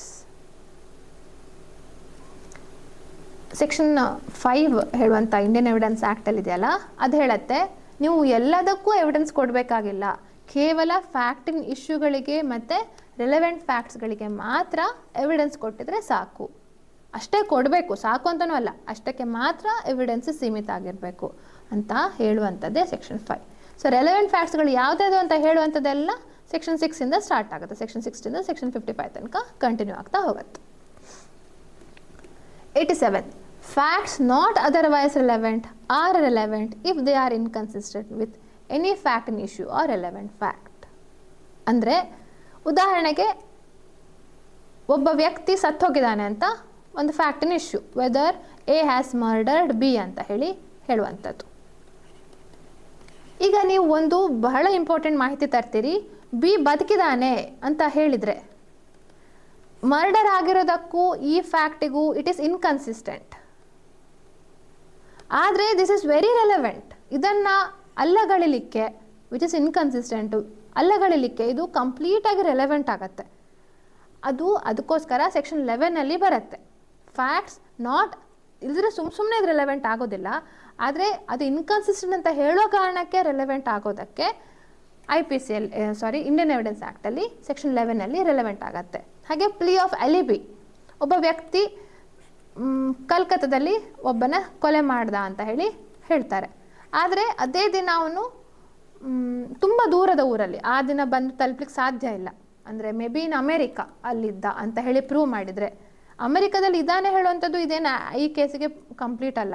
ಆದರೆ ಇದ್ರ ಜೊತೆ inconsistent ಇದೆ ಅಂತ ಹೇಳೋ ಕಾರಣಕ್ಕೆ ಅದು ರೆಲೆವೆಂಟ್ ಆಗುತ್ತೆ. ಸೊ ಪ್ಲೀ ಆಫ್ ಎಲಿಬಿ ಅಂತ ಹೇಳ್ತಾರೆ. ಹೀಗೆ ಹಲವಾರು ರೀತಿಯ ಎಕ್ಸಾಂಪಲ್ಸ್ಗಳನ್ನು ನಾವು ಹೇಳ್ಬೋದು, ಸೆಕ್ಷನ್ 11ಅಲ್ಲಿ ಬರುತ್ತೆ ಅದು. Next one, 88th question. A general rule is that admissions R proved against the maker. Which of the following provisions of evidence act provide the exception of the rule? ಈಗ ಜನರಲ್ ರೂಲ್ ಅಂದರೆ admission ಮಾಡ್ತಿದ್ದೇನೆ ಅಂದರೆ ಅದು ನನ್ನ ವಿರುದ್ಧವಾಗಿದೆ, ನನ್ನ ವಿರುದ್ಧವಾಗಿರುವಂಥದ್ದು ನಾನು ಎಲ್ಲೋ ಒಪ್ಕೊಂಡಿದ್ದನ್ನು ಅದನ್ನು ಉಪಯೋಗಿಸ್ತಾರೆ ಅಂತ.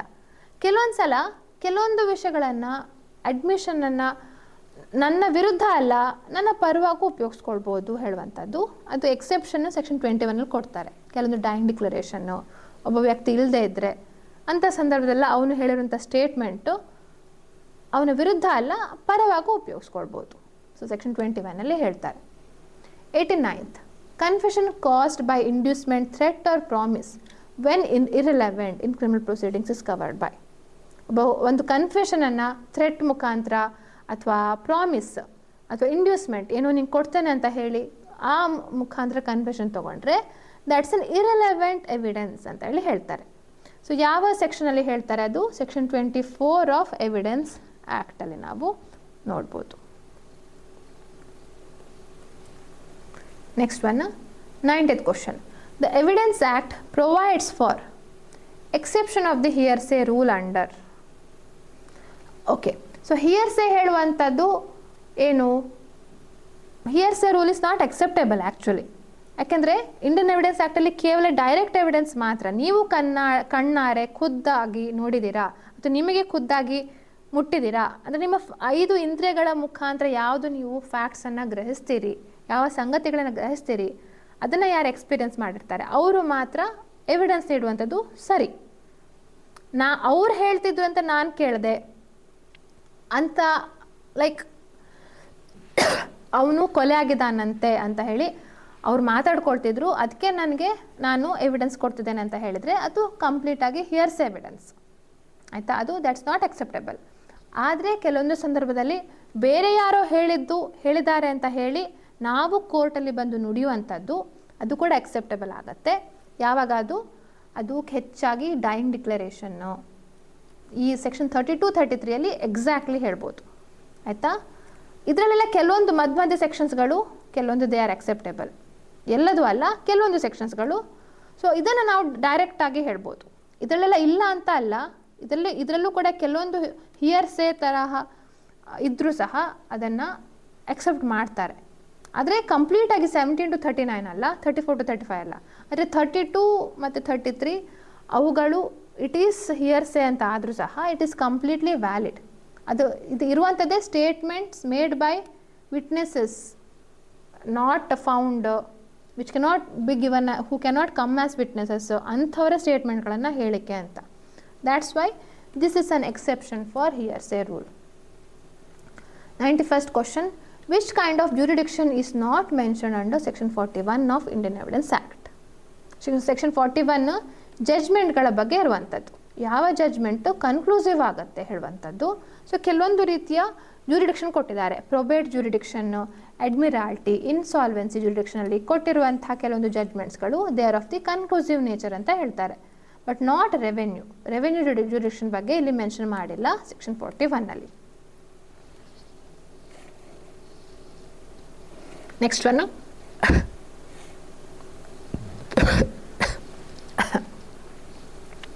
the relationship in section 50 of Indian Evidence Act means. Section 50 ಹೇಳುವಂಥದ್ದು ಕೆಲವರ ಒಪಿನಿಯನ್ ಕೂಡ ರಿಲೆವೆಂಟ್ ಆಗುತ್ತೆ ಅಂತ. ಅಂದರೆ ಒಪಿನಿಯನ್ ಏನು? ಅದು ಹಿಯರ್ಸೆ ಎವಿಡೆನ್ಸ್ ಅಲ್ವಾ? ಹಿಯರ್ಸೆ ಅಂತ ಅಲ್ಲ, ಇದು ನಾಟ್ ಫ್ಯಾಕ್ಟ್ಸ್. ನನ್ನ ಒಪಿನಿಯನ್ ಅದು ನನ್ನ ಬುದ್ಧಿಯಿಂದ ಯೋಚನೆ ಮಾಡಿರುವಂಥದ್ದು, ನನ್ನ ಇಂದ್ರಿಯಗಳಿಂದ ನಾನು ಸ್ವೀಕಾರ ಮಾಡಿರುವಂಥದ್ದಲ್ಲ. ಸೊ ಅದೆಲ್ಲ ವೀಕ್ ಪೀಸ್ ಆಫ್ ಎವಿಡೆನ್ಸ್, ಆದರೂ ದೇ ಆರ್ ರೆಲೆವೆಂಟ್ ಅಂತ ಹೇಳ್ತಾರೆ ಆಯಿತಾ. ಸೊ ಒಪಿನಿಯನ್ ರಿಗಾರ್ಡಿಂಗ್ ರಿಲೇಷನ್ಶಿಪ್, ವ್ಯಕ್ತಿಗಳು ಮದುವೆ ಆಗಿದ್ರಾ, ಅವರು ಹೇಗಿದ್ರು ಹೇಳುವಂಥದ್ದೆಲ್ಲ ಫ್ಯಾಮಿಲಿ ಮೆಂಬರ್ಸ್ಗಳು ಕೆಲವೊಂದು ಒಪಿನಿಯನ್ ಕೊಡ್ತಾರೆ. ಸೊ ಆ ರಿಲೇಷನ್ಶಿಪ್ ಯಾವ್ಯಾವ ರಿಲೇಷನ್ಶಿಪ್ಪನ್ನು ಕವರ್ ಮಾಡುತ್ತೆ ಅಂತ section 50. So blood relation, marriage ಅಥವಾ ಅಡಾಪ್ಷನ್ಗೆ ಸಂಬಂಧಪಟ್ಟ ರಿಲೇಷನ್ಶಿಪ್, ಇದೆಲ್ಲವೂ ಕೂಡ ಇದ್ರ ಬಗ್ಗೆ ಒಪಿನಿಯನ್ ಕೊಟ್ಟರೆ ಅಂಥ ಒಪಿನಿಯನ್ ರಿಲೆವೆಂಟ್ ಆಗುತ್ತೆ. Next 93rd question. Character as affecting damages. So civil character in civil cases, character in criminal cases ಯಾವಾಗ ರೆಲೆವೆಂಟ್ ಅಂತ ಸೆಕ್ಷನ್ 52, 53, 54, 55 4 ಸೆಕ್ಷನ್ಸ್ಗಳು ಹೇಳ್ತವೆ ಯಾವಾಗ ಕ್ಯಾರೆಕ್ಟರ್ ರೆಲೆವೆಂಟ್ ಅಂತ. ಸಿವಿಲಲ್ಲಿ ನ್ಯಾಚುರಲಿ ಕ್ಯಾರೆಕ್ಟರ್ ರೆಲೆವೆಂಟ್ ಇಲ್ಲ. ಅವ್ನು ಹೇಗೆ ಇರಲಿ, ನಿಮಗೆ ರೈಟ್ ಟು ಪ್ರಾಪರ್ಟಿ ಇದೆಯಾ, ರೈಟ್ ಟು ಯಾವ್ದಾದ್ರು ಹಣ ಬರ್ಲಿಕ್ಕೆ ಬಾಕಿ ಇದೆಯಾ, ಅವನ ಕ್ಯಾರೆಕ್ಟರ್ ಹೇಗಿದ್ರೂ ಅವನಿಗೆ ಸಿಗತ್ತೆ. ಸೊ ಅವ್ನ ಕ್ಯಾರೆಕ್ಟರ್ ಮೇಲೆ ನೀವು ಎವಿಡೆನ್ಸ್ ಕೊಟ್ಟರೆ ಇಟ್ಸ್ ನಾಟ್ ರೆಲೆವೆಂಟ್. ಆದರೆ ಡ್ಯಾಮೇಜಸ್ಗೆ ಕೆಲವೊಂದು ವಿಷಯಗಳನ್ನು ಹೇಳಬೇಕಾಗತ್ತೆ ಡ್ಯಾಮೇಜಸ್ ಕ್ಲೇಮ್ ಮಾಡಲಿಕ್ಕೆ. ಆವಾಗ ಅದು ಕ್ಯಾರೆಕ್ಟರ್ ರಿಲೆವೆಂಟ್ ಆಗತ್ತೆ ಅಂತ ಹೇಳಿ, character which is affecting damages section 55 ಹೇಳುತ್ತೆ. Next 94th question. According to section 59, contents of a documents. ಡಾಕ್ಯುಮೆಂಟ್ಗಳನ್ನ ಹೇಗೆ ಪ್ರೂವ್ ಮಾಡ್ಬೋದು ನೀವು? ಓರಲ್ ಎವಿಡೆನ್ಸ್ ಮುಖಾಂತರ ಪ್ರೂವ್ ಮಾಡಲಿಕ್ಕೆ ಇಲ್ಲ. ಡಾಕ್ಯುಮೆಂಟ್ಸ್ ಪ್ರೂವ್ ಮಾಡಲಿಕ್ಕೆ ನೀವು ಡಾಕ್ಯುಮೆಂಟ್ಸ್ಗಳನ್ನೇ ಹಾಜರು ಮಾಡಬೇಕು. ಒಂದು ನಿಜವಾದ ಪ್ರೈಮರಿ ಎವಿಡೆನ್ಸ್ ಡಾಕ್ಯುಮೆಂಟೇ, ಆ ಡಾಕ್ಯುಮೆಂಟ್ ಖುದ್ದಾಗಿ ಆ ಡಾಕ್ಯುಮೆಂಟ್ ಅಂತಂದು ಹಾಜರು ಮಾಡಬೇಕು. ಒರಿಜಿನಲ್ ಡಾಕ್ಯುಮೆಂಟ್ ಸಿಗೋದಿಲ್ಲ ಅಂತಾದರೆ ಅಟ್ಲೀಸ್ಟ್ ಸರ್ಟಿಫೈಡ್ ಕಾಪಿನ ಲೈಕ್ ಸೆಕೆಂಡ್ರಿ ಎವಿಡೆನ್ಸನ್ನು ನೀವು ಹಾಜರು ಮಾಡಬೇಕು. ಆದರೆ ಈ ಡಾಕ್ಯುಮೆಂಟ್ ಇತ್ತು, ನಾನು ನೋಡಿದ್ದೆ ಅಂತ ಹೇಳಿ ಓರಲ್ ಎವಿಡೆನ್ಸ್ ನಾರ್ಮಲಿ ಸ್ವೀಕಾರಾರ್ಹ ಅಲ್ಲ. ಓಕೆ, ಆದರೆ ಕೆಲವೊಂದು ಸಲ ಕೆಲವೊಂದು ಎಕ್ಸೆಪ್ಷನ್ ಸರ್ಕಮ್ಸಲ್ಲಿ ಕೊಡ್ತಾರೆ. ಬಟ್ ಅಕಾರ್ಡಿಂಗ್ ಟು ಸೆಕ್ಷನ್ 59, ನಾವು ಸೆಕ್ಷನ್ 59 ನಾವು ನೋಡ್ಲಿಕ್ಕೆ ಹೋದರೆ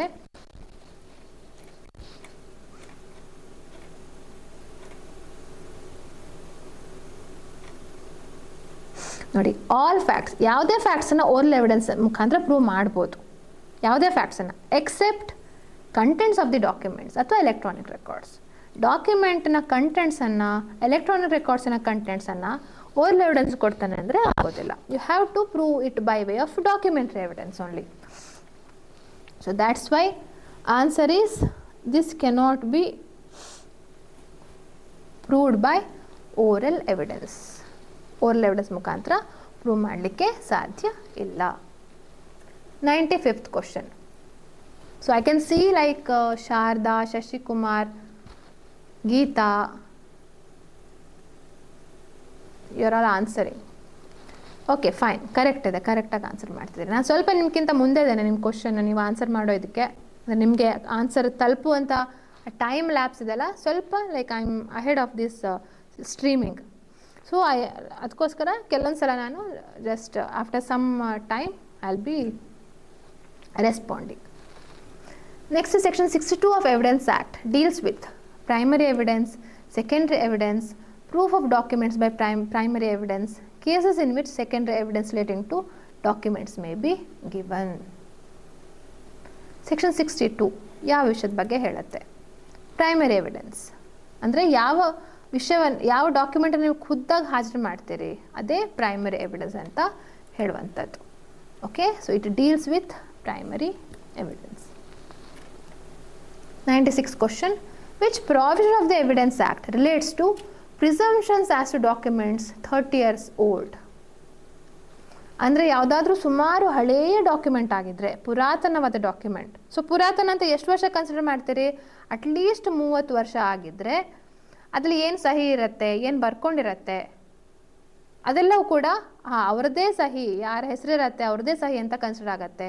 ಏನು ಬರ್ಕೊಂಡಿರತ್ತೆ ಅದು ಅದೇ ನಿಬಂಧನೆಯಲ್ಲಿ ಆ ಒಂದು ಡಾಕ್ಯುಮೆಂಟ್ ಆಗಿದೆ ಅಂತ ಕನ್ಸಿಡರ್ ಆಗುತ್ತೆ. ಸೊ ಇದು ತುಂಬ ಸಲ ಕೇಳ್ತಾರೆ ಸೆಕ್ಷನ್ 90 ಬಗ್ಗೆ, ಆಯಿತಾ? ಅದೇ ಎಲೆಕ್ಟ್ರಾನಿಕ್ ರೆಕಾರ್ಡ್ಸ್ ಆದರೆ 5 ವರ್ಷ ಆಗಿರಬೇಕು ಮಿನಿಮಮ್, ಡಾಕ್ಯುಮೆಂಟ್ಸ್ ಆದರೆ ಮಿನಿಮಮ್ 30 years ಆಗಿರಬೇಕು. Next, presumption of continuance of life is contained in. ಒಂದು ಪ್ರಿಸಂಪ್ಷನ್ ಇದೆ, ಒಬ್ಬ ವ್ಯಕ್ತಿ 30 ವರ್ಷದ ತನಕ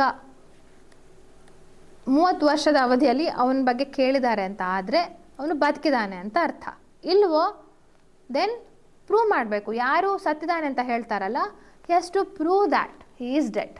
okay, so when the question 107 ಹೇಳುತ್ತೆ, 108 ಉಲ್ಟಾ ಪ್ರಿಸಂಪ್ಷನ್ ಆಫ್ ಡೆತ್ ಅಂತ ಹೇಳ್ತಾರೆ.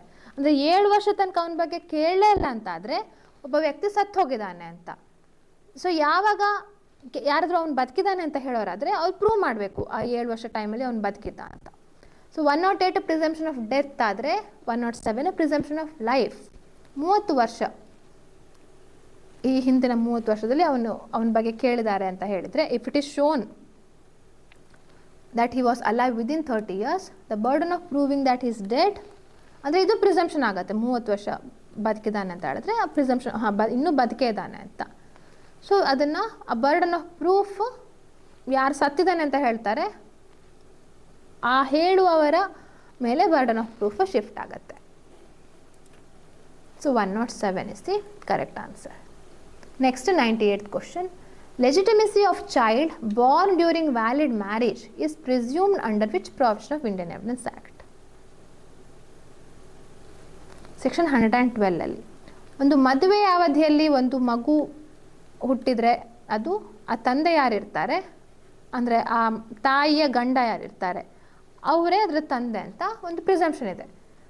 ಮದುವೆ ಡಿಸಾಲ್ವ್ ಆದರೂ ಸಹ ಕೆಲವೊಂದು ಸಲ ಅವಳು ಹೆಂಡತಿ ಪ್ರೆಗ್ನೆಂಟ್ ಇರ್ಬೋದು ಡಿವೋರ್ಸ್ ಆಗುವಾಗ.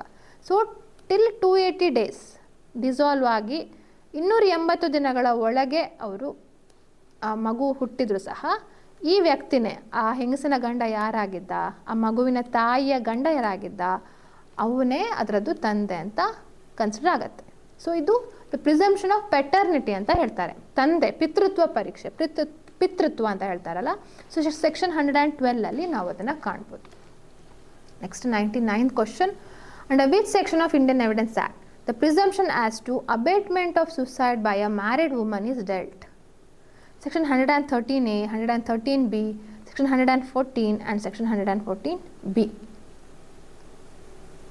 ಸೊ ಏನಾಗುತ್ತೆ ಇದು? Abetment of suicide by a married woman. Presumption dowry death ಬಗ್ಗೆನೂ ಇದೆ, ಅಬೇಟ್ಮೆಂಟ್ ಬಗ್ಗೆನೂ ಇದೆ. 113A ಅಂದರೆ ಒಂದು ಮದುವೆಯಾದ ಹೆಂಗಸು ತನ್ನ ಮದುವೆಯಾದ 7 ವರ್ಷದೊಳಗೆ ಸತ್ತು ಹೋಗಿದ್ದಾಳೆ, ಅಂದರೆ due to cruelty given by husband ಅಂತ ಆದರೆ ಅವಳು ಸುಸೈಡಿಗೆ ಇವರೇ ಪ್ರೇರೇಪಣೆ ಮಾಡಿದ್ದು ಅಂತ ಹೇಳಿ ಒಂದು ಪ್ರಿಸಂಪ್ಷನ್ ಬರುತ್ತೆ.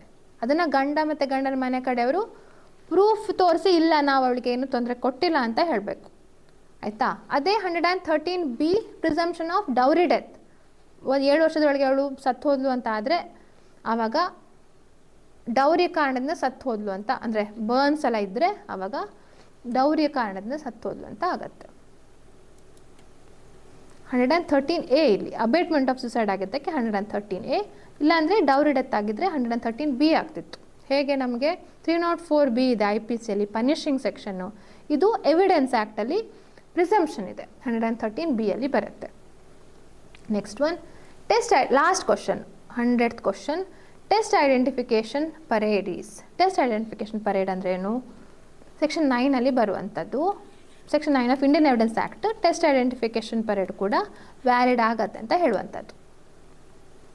ಸೊ ಅಕ್ಯೂಸ್ ಅಲ್ಲ, ಸುಮಾರು ವ್ಯಕ್ತಿ ಇನ್ವೆಸ್ಟಿಗೇಷನ್ ಮಾಡ್ತಾ ಇರುವಾಗ ಪೊಲೀಸರು ಐ ವಿಟ್ನೆಸ್ ಇರ್ತಾನೆ, ಅವನು ಅಕ್ಯೂಸ್ಡನ್ನು ಅಫೆನ್ಸ್ ಆದ ಟೈಮಿಗೆ ನೋಡಿರ್ತಾನೆ, ಮತ್ತೆ ಅವನನ್ನು ಗುರುತಿಸ್ಬೇಕು ಯಾರು ಅಂತ.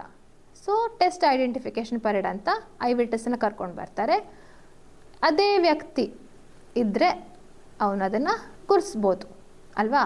ಸೊ ಬಟ್ ಈ ರಿಪೋರ್ಟ್ ಕೂಡ ಅವನು ಗುರ್ತಿಸಿರುವಂತಹ ಏನು ರಿಪೋರ್ಟ್ ಇರತ್ತಲ್ಲ ಅದು ಕೂಡ ಒಂದು it's a matter of evidence, but it's not a very substantive evidence. Subsequent ಅಂತ ಹೇಳೋದಿಲ್ಲ,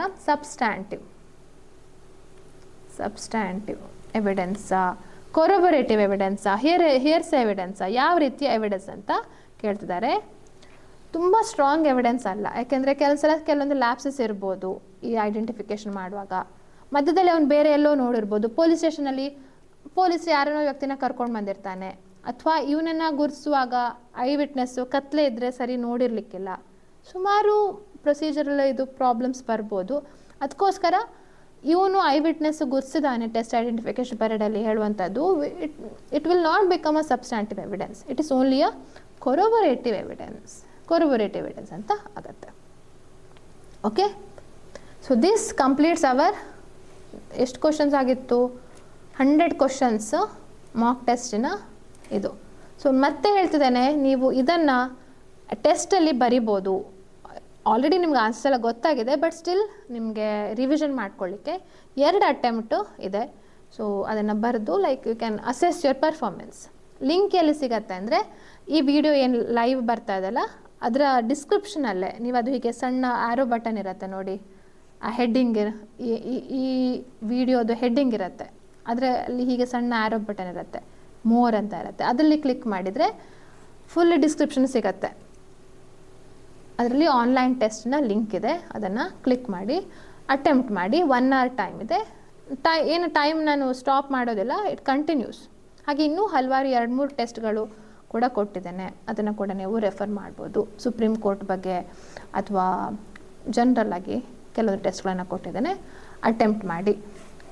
ಇನ್ನೂ ನಿಮಗೆ ಲಿಂಕ್ ಸಿಗ್ತಾ ಇಲ್ಲ, ಲಿಂಕ್ ಏನಾದರೂ ವರ್ಕ್ ಆಗ್ತಾ ಇಲ್ಲ ಅಂತಾದರೆ ಯು ಕ್ಯಾನ್ ಗೋ ಫಾರ್ ಇದು ಆಗುವಂಥದ್ದು ಈ ಅಪ್ಲಿಕೇಶನಲ್ಲಿ ಗೂಗಲ್ ಪ್ಲೇಸ್ಟೋರಲ್ಲಿ ಸಿಗುತ್ತೆ. ಈ ಆ್ಯಪಲ್ಲಿ ನೀವು ಡೌನ್ಲೋಡ್ ಮಾಡಿಕೊಂಡು ಅಲ್ಲಿ ಲೆಫ್ಟ್ ಹೀಗೆ 3 ಇದಿರುತ್ತೆ, ಮಾರ್ಕ್ ಇರುತ್ತೆ. ಅಲ್ಲಿ ಹೋದರೆ ನೀವು ಫ್ರೀ ಟೆಸ್ಟ್ ಅಂತ ಇರುತ್ತೆ, ಫ್ರೀ ಟೆಸ್ಟ್ ಮತ್ತು ಫ್ರೀ ಸ್ಟಡಿ ಮೆಟೀರಿಯಲ್ ಅಂತ ಇರುತ್ತೆ. ಅದನ್ನು ನೀವು ಫ್ರೀಯಾಗಿ ಆಕ್ಸೆಸ್ ಮಾಡ್ಬೋದು. ಒಂದಂದರೆ ನೀವು ಪ್ರಿಂಟ್ ಎಲ್ಲ ಮಾಡಲಿಕ್ಕೆ ಆಗೋದಿಲ್ಲ, ಸ್ಕ್ರೀನ್ಶಾಟ್ ತೆಗಿಲಿಕ್ಕೆ ಆಗೋದಿಲ್ಲ, but you can read. That's what I can suggest. Free ಟೆಸ್ಟ್ಗಳು ಇದೆ, ಅದನ್ನು ಅಟೆಂಪ್ಟ್ ಮಾಡ್ಬೋದು. Okay, so this is one ಇದು. ಹಾಗೆ ಇನ್ನೂ ಕ್ರ್ಯಾಶ್ ಕೋರ್ಸ್ ಕೂಡ ಇದೆ. If anyone is interested you can still join. ಯಾಕೆಂದರೆ ಇದು ಹೇಗೆ ಜಾಯ್ನ್ ಆಗ್ಬೋದು ಅಂತ, ಅಭಿಜ್ಞಾ ಲಾ ಸೀರೀಸ್ ಅಂತ ಆ್ಯಪ್ ಇರುತ್ತೆ, ಇನ್ಸ್ಟಾಲ್ ಅಂತ ನೀವು ಬಟನ್ ಒತ್ತಿದರೆ ನಿಮ್ಮ ಫೋನ್ ನಂಬರ್ ಹಾಕಿ ನೀವು ಇಲ್ಲಿ ಇದು ಮಾಡ್ಬೋದು. OTP ಕೂಡ ಹಾಕ್ಬೋದು, ಮೊಬೈಲ್ ನಂಬರು ಹಾಕಿ ಲಾಗಿನ್ ಆದರೆ ಹಲವಾರು ಸ್ಟಡಿ ಮೆಟೀರಿಯಲ್ ಸಿಗುತ್ತೆ, ಫ್ರೀ ಸ್ಟಡಿ ಮೆಟೀರಿಯಲ್ ಕೆಲವೊಂದು ಅಪ್ಲೋಡ್ ಮಾಡಿದ್ದಾನೆ. ಇನ್ನೂ ಕೋರ್ಸ್ಗಳನ್ನ ಜಾಯ್ನ್ ಆಗಬೇಕಂದ್ರೆ 2 ರೀತಿಯ ಕೋರ್ಸ್ ಇದೆ ಸದ್ಯಕ್ಕೆ ಪ್ರೆಸೆಂಟ್ಲಿ. ಲೇಟರ್ ನಾನು ಟ್ರಾನ್ಸ್ಲೇಷನ್ ಎಲ್ಲ ಕೂಡ ಆ್ಯಡ್ ಮಾಡಬೇಕಂತ ಇದೆ, ಅಥವಾ ಬರುವಂತಹ ಮುಂದಿನ ವರ್ಷಕ್ಕೆ ಬರುವಂತಹ ವಿದ್ಯಾರ್ಥಿಗಳಿಗೆ ಲಾಂಗ್ ಟೈಮ್ ಕ್ಲಾಸಸ್ಗಳನ್ನು, ಇದು ವೆರಿ ಕ್ರ್ಯಾಶ್ ಕೋರ್ಸ್, 1 ತಿಂಗಳಿಗೆ ಸಂಬಂಧಪಟ್ಟದ್ದು. It will get ended by June 15th ಅಥವಾ June 20th ಒಳಗೆ ಮುಗಿಯುತ್ತೆ. ಆದರೂ you get access to all recorded lectures. ಎಲ್ಲ ರೆಕಾರ್ಡೆಡ್ ಲೆಕ್ಚರ್ಸ್ಗಳು ಕೂಡ ನಿಮಗೆ ಲೈವ್ ಕ್ಲಾಸಲ್ಲಿ ತೊಗೊಂಡಿರುವಂಥ ಲೆಕ್ಚರ್ಸ್ ಎಲ್ಲ ಲಭ್ಯ ಇದೆ. ಟೆಸ್ಟ್ಗಳು ಮೇನ್ ಓನ್ಲಿ ಟೆಸ್ಟ್ಗಳನ್ನ ಅಟೆಂಪ್ಟ್ ಮಾಡ್ತೀರಿ, ಕ್ಲಾಸ್ ಬೇಡ ಅಂತಾದರೆ 50 ಟೆಸ್ಟ್ಗಳು ಸಿಗ್ತವೆ. ಸೊ ಆಲ್ರೆಡಿ ಈಗ 30 ಟೆಸ್ಟ್ಗಳಾಗಿವೆ. ಸೊ ನಾನು ಹೇಗೆ ಮಾಡ್ತಿದ್ದೆ ಅಂದರೆ ಪ್ರತಿದಿನ ಒಂದೇ ಸಲ ಎಲ್ಲದೂ ಅಪ್ಲೋಡ್ ಮಾಡಿಲ್ಲ, ಪ್ರತಿದಿನ ಆ್ಯಕ್ಚುಲಿ ಫಸ್ಟ್ 2 ಕೊಡ್ತಿದ್ದೆ. ಹೇಗೂ ಡೇಟ್ ಅನೌನ್ಸ್ ಆಗಲಿಲ್ಲ ಪ್ರಿಲಿಮ್ಸ್ದು, ಅದಕ್ಕೋಸ್ಕರ ಸ್ವಲ್ಪ ಸ್ಲೋ ಮಾಡಿ ಪೇಸ್, ದಿನಕ್ಕೆ 1 ಕೊಡ್ತಿದ್ದಾನೆ. So according to that I will adjust that. Okay, ಇದು ಒಂದಾಯಿತು. ಹಾಗೆ ವಿಶ್ವಾಸ್ ಕೋರ್ಸ್ ಅಂತ ಇದೆ, ಅದು ಕೂಡ ಯು ಕ್ಯಾನ್ ಜಾಯಿನ್. ಇದು ನನ್ನ ಕ್ಲಾಸ್ ಇರುವಂಥದ್ದು. ಆ ಅಭಿಜ್ಞಾ ಟೆಸ್ಟ್ ಸೀರೀಸ್ನ ಎಲ್ಲ ಟೆಸ್ಟ್ಗಳು ಕೂಡ ಸಿಗ್ತವೆ with addition of my video solutions. So ಅದು ಪ್ರತಿದಿನ ಬೆಳಗ್ಗೆ 6 ಗಂಟೆಗೆ ಇರುತ್ತೆ ಕ್ಲಾಸು, ಮತ್ತು ಸಂಜೆ 8 ಗಂಟೆಗಿರುತ್ತೆ. 1 hour ಕ್ಲಾಸ್ ಇರುತ್ತೆ. ಆಗಲಿಲ್ಲ, ನೋಡಲಿಕ್ಕಾಗಲಿಲ್ಲ ಅಂದರೆ ರೆಕಾರ್ಡೆಡ್ ವಿದಿನ್ 24 hours ನಿಮಗೆ ರೆಕಾರ್ಡೆಡ್ ಕ್ಲಾಸ್ ಸಿಗತ್ತೆ. ಸೊ ಪ್ರೈಸ್ ಡೀಟೇಲ್ ಎಲ್ಲ ಹೇಳಿದ್ದೇನೆ, ಇಲ್ಲಿದೆ. If you are interested you can join. ಇಲ್ಲ ಫ್ರೀ ಟೆಸ್ಟ್ಗಳನ್ನು ಕೂಡ ನಾನು ಯೂಟ್ಯೂಬಲ್ಲೂ ಹಾಕ್ತೇನೆ, ಇದರಲ್ಲೂ ಹಾಕ್ತೇನೆ, ಎನಿಥಿಂಗ್. ಬಟ್ ಸ್ಟಡಿ ವೆಲ್, ಸರಿಯಾಗಿ ಓದಿ, ಸರಿಯಾದ ಸೆಕ್ಷನ್ಸ್ಗಳನ್ನು ಓದಿ. ಯಾವ್ಯಾವ ರೀತಿಯ ಸೆಕ್ಷನ್ಗಳನ್ನು ನಾವು ಹೇಗೆ ಓದಬೇಕು ಅನ್ನೋದು ಬಹಳ ಮುಖ್ಯ. ಇಂಪಾರ್ಟೆಂಟ್ ಸೆಕ್ಷನ್ಗಳನ್ನು ಮಾರ್ಕ್ ಮಾಡಿಕೊಂಡು ನಿಮ್ಮ ಸೈಡ್ ಅಂದರೆ ನಿಮ್ಮ ಪಿಯರ್ಸ್ ಇರ್ತಾರಲ್ಲ, ನಿಮ್ಮ ಜೊತೆ ಇರೋರು, ಅವರು ಹೇಗೆ ಓದ್ತಿದ್ದಾರೆ, ಅವರ ಮಾರ್ಕ್ಸ್ ಎಷ್ಟು ಅಂತ ಅದನ್ನು ತಿಳ್ಕೊಂಡು, ನಿಮಗೆ ಕಮ್ಮಿ ಮಾರ್ಕ್ಸ್ ಬಂದಿದ್ದರೆ ಒಂದು ವೇಳೆ ಸ್ವಲ್ಪ ಜಾಸ್ತಿ ಅಟೆಂಪ್ಟ್ ಮಾಡಿ, ಜಾಸ್ತಿ ಪ್ರಿಪೇರ್ ಆಗಿ ಅಂತ ಹೇಳುವಂಥದ್ದು. ಸೊ ನಾಳೆ ಆ್ಯಪಲ್ಲಿ, ಅಭಿಜ್ಞಾ ಲಾ ಸೀರೀಸ್ ಆ್ಯಪಲ್ಲಿ I am taking a free trial class.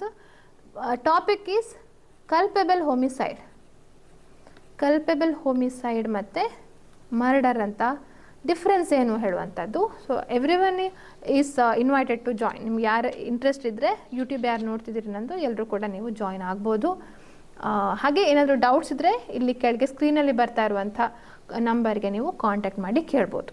So ಅಗತ್ಯ ಇರುವಂಥ ಯಾವುದೇ ಇದಕ್ಕೂ ನಾನು ಇಫ್ ಐ ಆಮ್ ಅವೈಲೇಬಲ್, ನಾನು ಹೀಗೆ ರೆಕಾರ್ಡ್ ಮಾಡ್ತಾ ಇಲ್ಲ, ಕ್ಲಾಸಸ್ಗಳಲ್ಲಿ ಎಂಗೇಜ್ ಆಗಿಲ್ಲ ಅಂತಾದರೆ, ನಾನು ಅವೈಲೇಬಲ್ ಇದ್ದರೆ ಖಂಡಿತ I will try to solve all your problems. ಹಾಗೆ I will reply to you if possible. So at least give 24 hours time ಕೊಡಿ, ಯಾಕೆಂದರೆ immediately I may not read the messages.